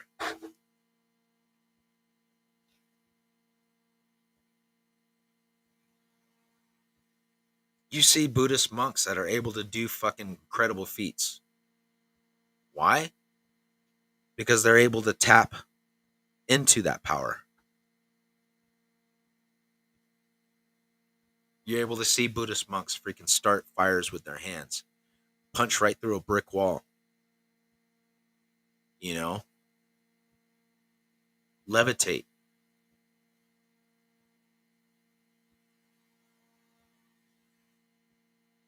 Heal people. The ancient knowledge is there. And like I said, going back around to what I was talking about last week,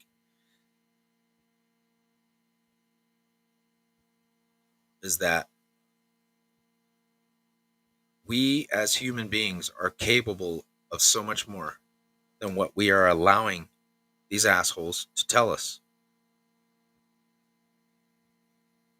They're telling us, oh, yeah, well, you know, that's nice. Pay your fucking taxes and go to work. Meditation for me, dude, it's been going really good, bro. Really good. I would like to do it longer. I think that's what I'm going to end up doing because I do it in the morning. Every day during the weekday, I get up about 5:30 in the morning because we got to get our kids ready and get them going for school to get on the bus and yada yada. And you know, my wife, she's got to get up and she drives the school bus for a few hours in the morning. She comes home. So sunrise is about 6:20 in the morning. So I'll get up and I can't eat. Okay, and I try not to. Before you can't have anything 2 hours prior to meditating. So if I eat something, that means I have to wait 2.5 hours because you want your body. For me, yeah. It has actually helped me focus a lot more and reflect more deeper into myself and with things around me. Um, I have noticed, I mean, I've had people that have come up to me and say, man, dude, like you're totally different. I could tell, or, just how you are. And I'm like, okay, well, I don't understand or see it, but cool. Thank you. I appreciate it. But for me personally, reflecting on it myself, I recommend it. I really, really, really, really do. And for anybody that says, oh, well, I feel like a doof, um, do your ice baths, man. Yeah, it does correlate because it takes a lot of mental,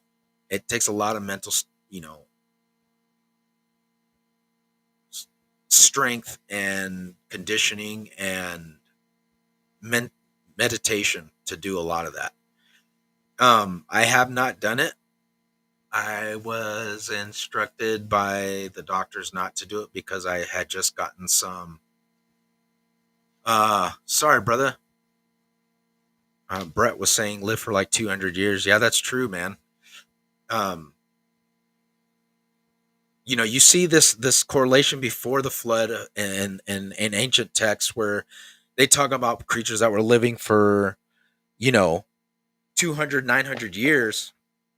And like I said, in the king's list, and I'll read this to you real quick, uh, Brett, real quick before, I don't know if you're here, if you're still on. Hopefully you are. Um, the ancient Sumerian kings list talks about, it says, after the kingship descended from heaven, the kingship was in Eridu.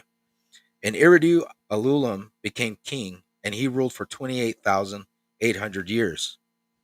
Algar ruled for 36,000 years. Then Eridu fell, and the kingship was taken to Bad Tabira. In Bad Tabira, Enmen Lu Anna ruled for 43,200 years. Enmen Galana ruled for 28,800 years. And the divine Dumuzi, the shepherd, ruled for 36,000 years. Then Bad Tabira fell, and the kingship was taken to Larak. In Larak, and Sebhad Zidad Anna ruled for 28,800 years. And then Larak fell, and the kingship was taken to Separ. In Separ, Enman Duran became king, and he ruled for 21,000 years. Then Separ fell, and the kingship was taken to Shrupak. In Shrupak, Ubara Tutu became king, and he ruled for 18,600 years. Then the flood swept over. So, like I said, um, uh, the king's list, like I said, the ancient Sumerian king's list says it right there. It gives a breakdown of the rulers who lived here. These men were not mortal men. They lived for thousands of years. So yeah, this stuff is ancient and it predates the Bible. Are these the pre-Adamites they were talking about that the Old Testament took from the Sumerians when it talks about the Anunnaki coming down and creating men from these pre-Adamites? That's what we're thinking. Is these pre-Adamites were here on the earth, these ancients. You know what I mean? And then you have the Anunnaki who came and they were tampering with the DNA. And then, you know, distorting everything, and then you had the flood that came through and just totally the giant mud flood that we see. So I hope that answers it, Brett. I'm not sure if that's goes on to the topic of what you were talking about, brother.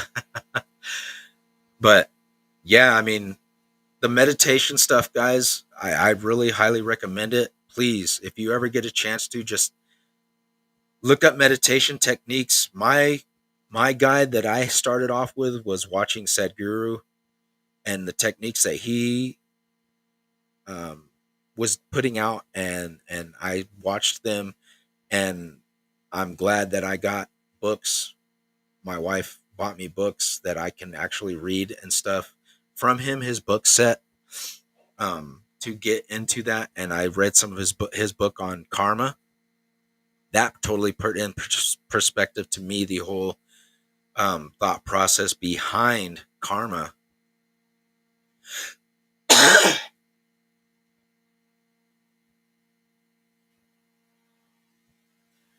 What do you mean, bro? Like you said, you said crazy thing, as far as I can tell, fiction had much less of a space back thousands of years ago. Not saying they don't have fairy tales, but it's hard to look past them. Or you mean like it's like there wasn't a lot of fiction out there? You know, it was pretty much fact that they were putting out to people about things that were happening around on the earth. Yeah, that's true. That's why you have a lot of excuse me. You have a lot of things where those ideas of the ancient times are being suppressed because that stuff was their truth. And if it was their truth, why are we not seeing it now? Because they're trying to hide it. Kevin said Scientology. Well, it's not even just that, bro. It's a lot of things, man. It's you know, it's the globalists, the elitists, the military industrial complex that has suppressed and taken that stuff and just shut it out to hide it from us. Like I said, with this whole fucking theory behind the Mandela effect. If you can wipe people's past out through generations, that future is not going to know about the shit that happened in the past. They're going to hide it. And they're doing it. Why do you think they're trying to get rid of the fucking statues of the presidents, bro? Well, let's take down these fucking statues of Thomas Jefferson and George Washington because future generations aren't going to know about our forefathers. That's what they want. Think about it. It's not because of racial shit. It's not because, that's not what it's for. They are trying to hide our freaking past from future generations from knowing who and where and what was going on. So yeah, that's who is they? They are the people that are running this government.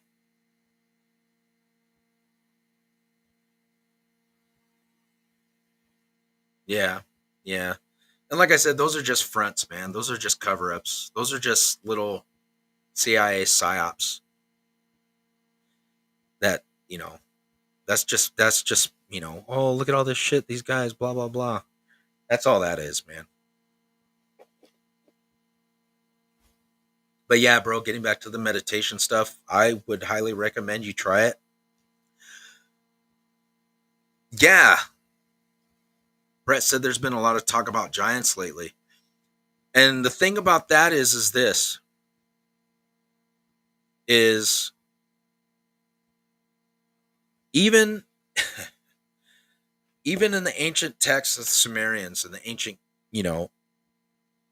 tablets that they talk about, and just like they do in the Bible, because like I said, the things that come into the Bible come from these ancient texts, is that it says, just like in those days, there will be giants.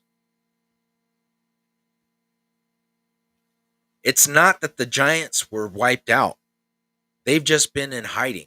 They've been here. They've been on the earth, in the earth, around the earth. So the time is coming where these beings and these things are going to start making themselves known. Whatever reason, I don't know. But we are starting to see a substantial amount of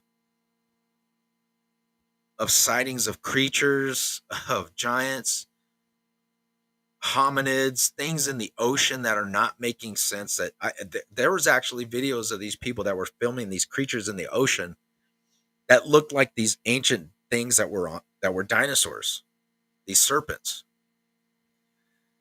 But like I said in episode 4, was it 4? I think it was, when I was talking about how we went to Lovelock Caves and the giants here, and how we saw those giant footprints that were coming out of this thing that looked like it was a portal coming out of the mountain, and I showed you guys the video and whatnot. That is one of the things that I can totally agree with, is that these beings were not destroyed, but just went into hiding. Hey, what's going on, everybody? I had some more people joining us. The Euphrates River goes back, like I said, to the ancient Sumerian times, when it talks about the fallen angels, the fallen ones that were placed or hidden there, that are hiding there in the Euphrates River, that will come back. The 6 angels, I believe it is, from the Bible. But these things will come out and will be loosed on the earth to cause havoc and wreak destruction on the place of the earth. And then obviously you're going to have the apocalypse of the 4 horsemen and the pestilence and stuff. And that's the thing. It's not just biblical, bro. It's historical fact from ancient Sumerian times. They talk about this stuff. These things, like I said, read it for yourself. Is that people are talking about this stuff as it's, because we just look at, the Bible. But it's not just the Bible. It's ancient texts that speak on this stuff.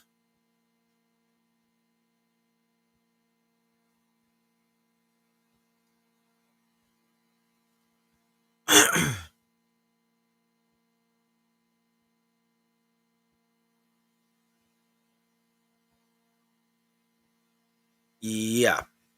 Well, that's the thing, is you were saying that there were skulls here at the museum, and when there was people that had actually even said that they saw them in the museum, remembered seeing them. And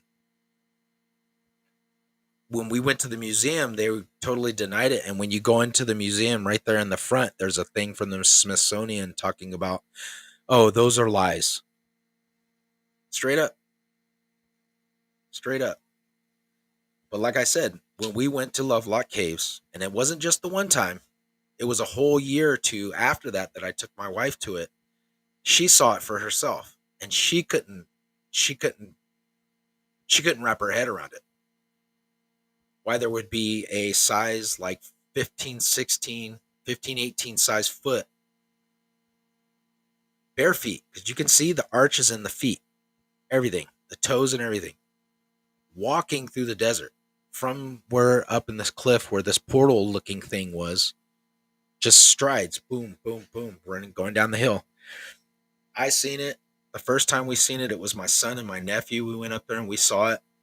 And about 5 miles down the road, going back into Lovelock on the right, if you go up a little gorge, there's a ravine down right there where thousands and thousands and thousands of skeleton animal bones are. But the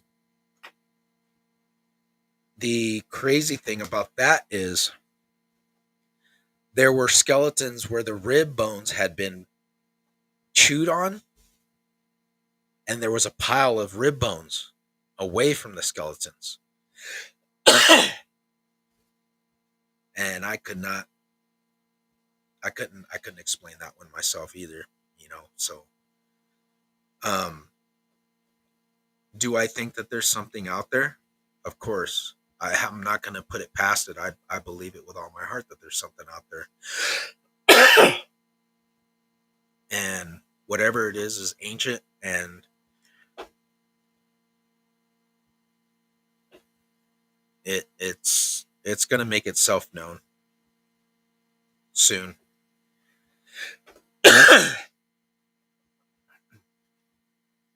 But yeah, a lot of this stuff that we see or we hear or is going on around in the world today, we are starting to see a lot of things that are either false flags, they are not real, they're stage cover-ups to get you away from I know, right? I know. I like I said, I mean, we got into a lot of things, while I was in the military about 20 years ago, and even before that, just studying things and seeing it, but not getting into depth as knowledge wise as I am now. That's the thing is, a lot of people say, "Oh, with age comes wisdom." I don't believe that. I believe that wisdom comes when a person is ready, and once that person gets that wisdom, then they are able to pick it up and run with it.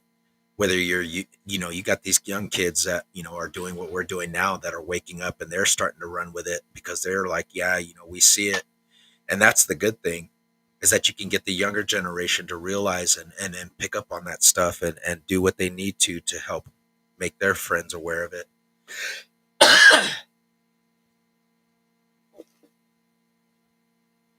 So yeah, I wish I would have been in. I wish I would have had people around like I do now. Oh yeah, for sure. The internet, it's got its ups and its downs, but with the information of knowledge, like I said, it you can't do anything if this shit goes down.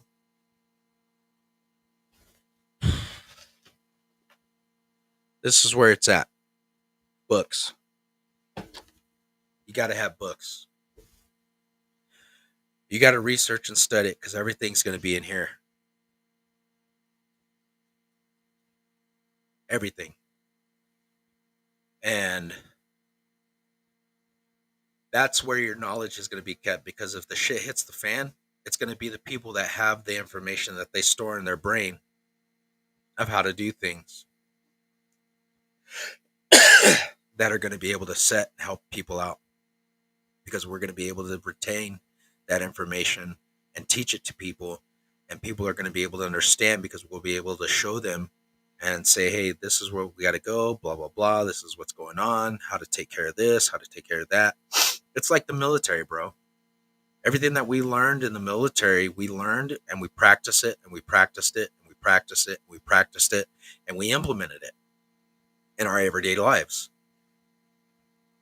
If we didn't research it, have knowledge on it, have hands-on it, it would be lost, right?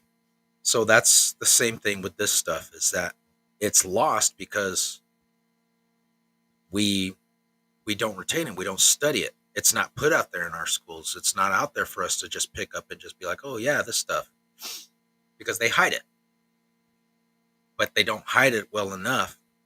They hide it to where they know motherfuckers ain't gonna go to the library and go look shit up. I go to the library here, and if I can't find it, they will buy it for me. They will literally look it up online and they will buy it for me, put it in the library, and then I can check it out. How cool is that? And I appreciate them. Thank you, Humboldt County Library. Love you guys. Shout out to them.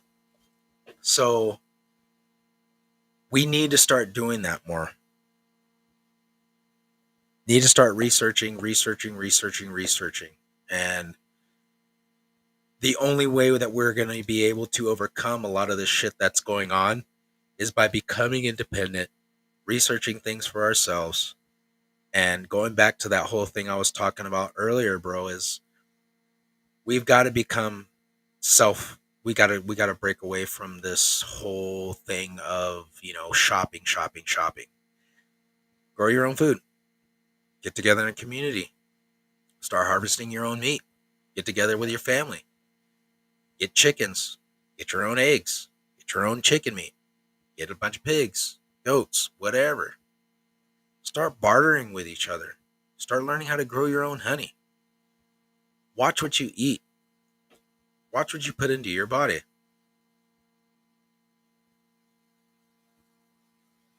Take time to be for yourself. Take time to be the human being that you have to be. I haven't been doing what? Eating right and stuff? No. I haven't been doing farming or anything like that. No, but we're still trying. That's what I'm saying. We're trying to get that done now because we're. You're an asshole. Kevin said, you haven't been doing that the whole time. And I said, what? He said, thinking. You're right. I wasn't. You're right. But that's just the thing of it is that we don't have, we're relying too much on outside sources when we should be relying on each other. And that's the seriousness of it.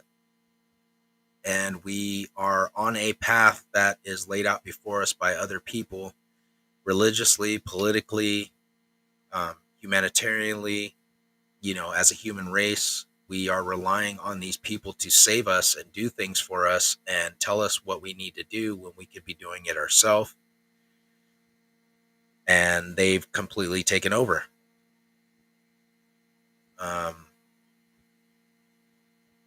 As far as the knowledge and the technologies and the historical aspects of us learning and figuring out things that were suppressed from us, read. Look in a book. Find books. You will find things that will open up your mind and show you what you're looking for if you read a book. And unplugging from this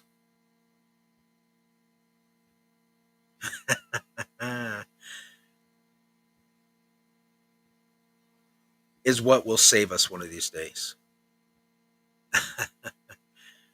You guys are fools. But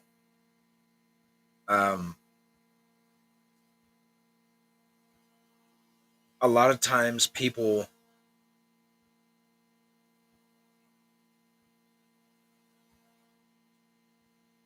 don't realize that the way you're going to save yourself is in your own hands. And by the time they figure it out, half of the time it's too late. I know there was some things I might talk about it. I got some things that I got written down that I want to go over and talk about for episode 8 next Friday. I'm going to see which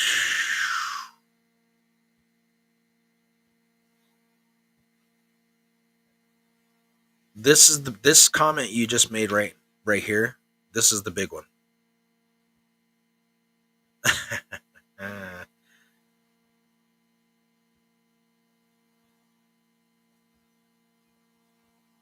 That's what they want. That's what it's going to come down to is that it's going to be a problem with people being able to sustain themselves. I actually just seen a video of this truck driver who was at a gas station. He was asking some people about the truck, and he was like, yeah, I tried putting in diesel and I couldn't. So the lady was like, or the guy was telling him at the inside of the cash register, he was like, yeah, you might want to hurry up and fill up on whatever you've got, because there's going to be a gas shortage here coming up in like 10 days or something. And they let him know. And he was telling his wife was with him in the truck because he's a truck driver. He said, oh, well, they just said, that, we probably should repair because of the gas. Shit you not, dude. As soon as I drove into town and I went by the gas station, there were fucking people at the gas station with like 15 fucking gas tanks filling up their gas at the gas station. this afternoon. So I know I wasn't the only one that had to have seen this, because there was people filling up gas tanks at the gas station. So I don't know what the fuck's going on. I don't know what the fuck's gonna happen, but we've got 2 generators and I've got cans of gas, and we're gonna fucking do what we have to do, because if the shit hits the fan,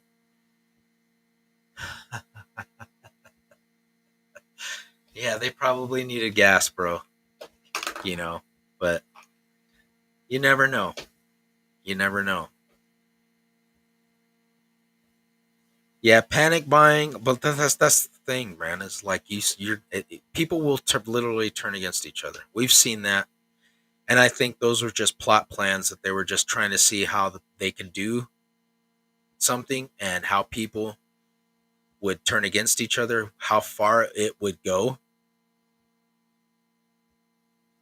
Um, but it's always good to be prepared. It's always good to be, prepared for something like that, especially fuel wise, food wise, water wise.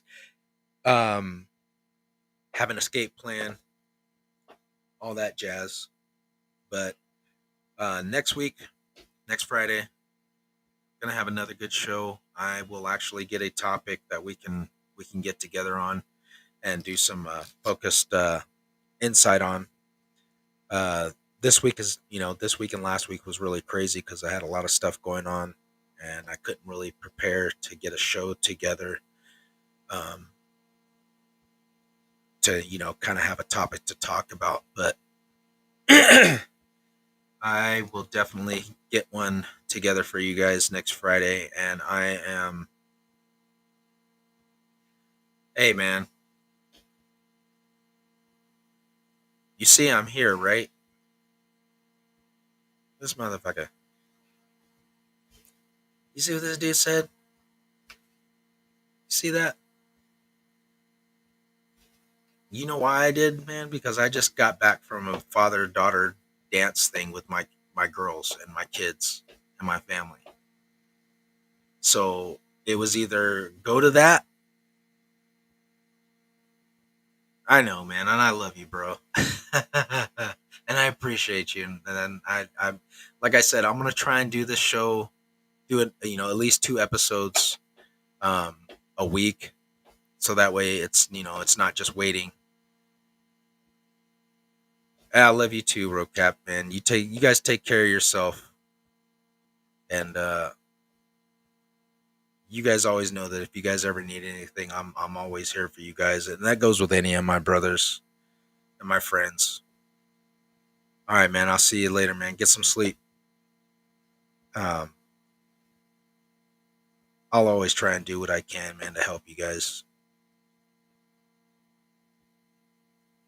Um, no, no, bro. I'm not. Brett said, am I gonna do it later, like tonight? No, I'm gonna try and do uh 2 episodes a week.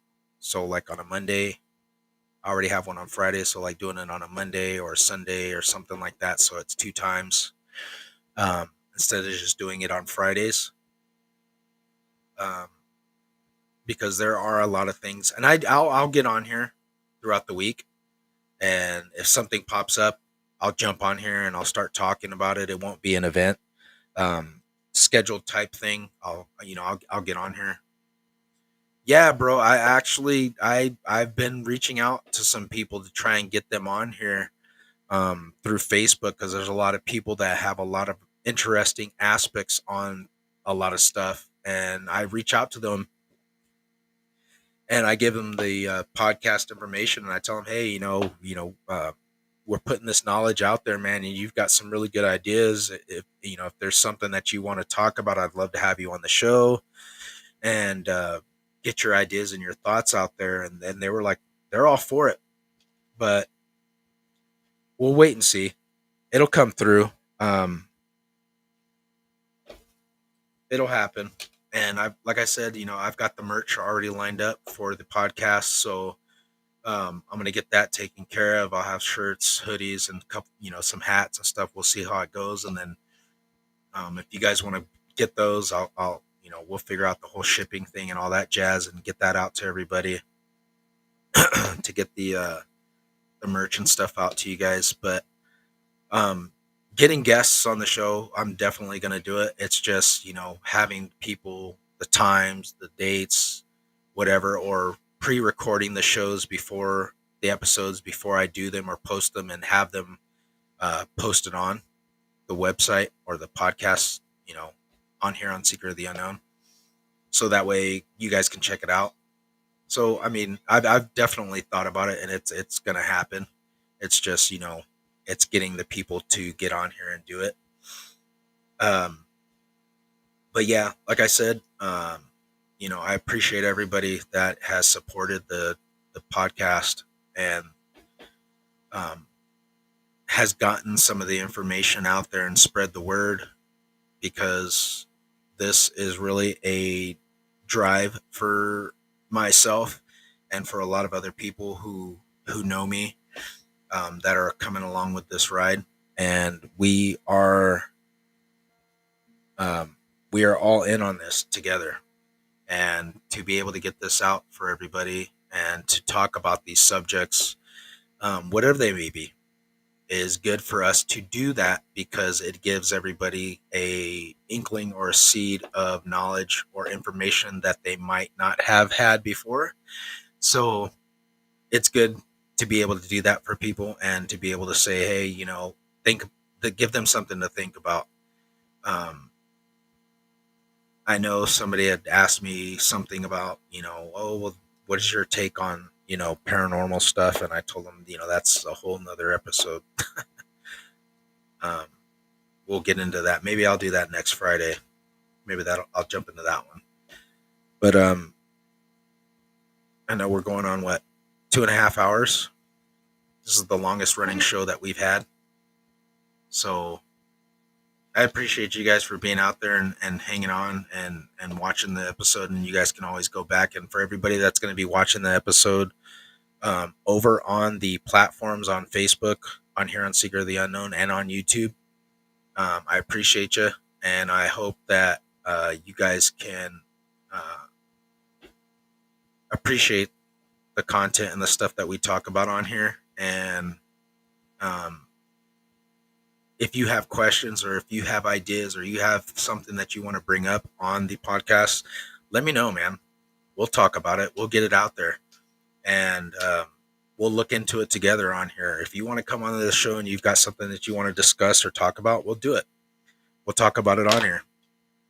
Or if you have somebody that that has information, or somebody that talks about something that might be, a topic of interest, get them in touch with me. Have them, private message me on the account, on the Secret of the Unknown account on Facebook here, and we'll get something going. I am going to be trying to get out and getting to do some interviews with some people, or go to places and actually show you some things. Like I said, like Lovelock Caves, we have that. A lot of people haven't been there. They see it on TV, or they see it on, on sites or whatever, but actually being there is a whole nother experience. Or just going to different sites, Pyramid Lake, some of the ghost towns that are around here, some of the mining towns, some of the places that people don't get a chance to see, and actually having the opportunity and actually getting out and doing some camping, because there has been times when, yeah, bro, yeah, I want to get out there and pick some of these tribe people's brains, and there's been stuff that we've seen out here in the muck that I can't explain, or we've heard things that I can't explain that other people have heard around here. So there's definitely something going on in this area. I mean, you don't have to travel too far from home to get a taste of some paranormal stuff, or some off the wall, cryptid stuff. But it's pretty cool. It's interesting, and when your mind and your body and your spirit is charged and opened with it, I guess it just makes itself more aware, present to you, because I'm gonna have to look into that, bro. I'm definitely gonna have to check that out because I don't know anything about it.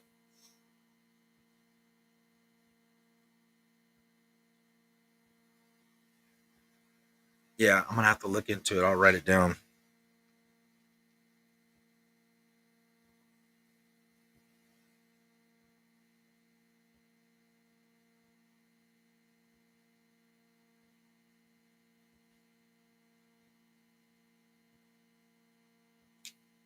Um, so I appreciate everybody being on. I appreciate everybody taking the time to come and check out the channel and hang out with me. I know it's late. I know a lot of people are probably just like, oh shit. But spread the word, man. Let everybody know. We'll get together next Friday. I'll post another event and we'll get some more topics and discussion time. And thank you guys again, like I said, for hanging out with me and having these discussions. I know it's late. Everybody's like, fuck, man, it's Friday. I should be out drinking or something. But I appreciate everybody hanging out.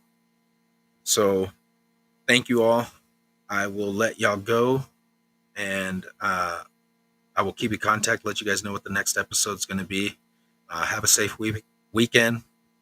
Be safe. Be careful. And always remember that things are out there that we don't understand and we don't know. Question everything. Seek the truth. And we're going to find it. We're going to find it together. And again, much love, much respect. I appreciate everybody for joining in and helping out and being a part of this. Spread the word. Get it out to your friends and your family. And I'll see you guys next Friday.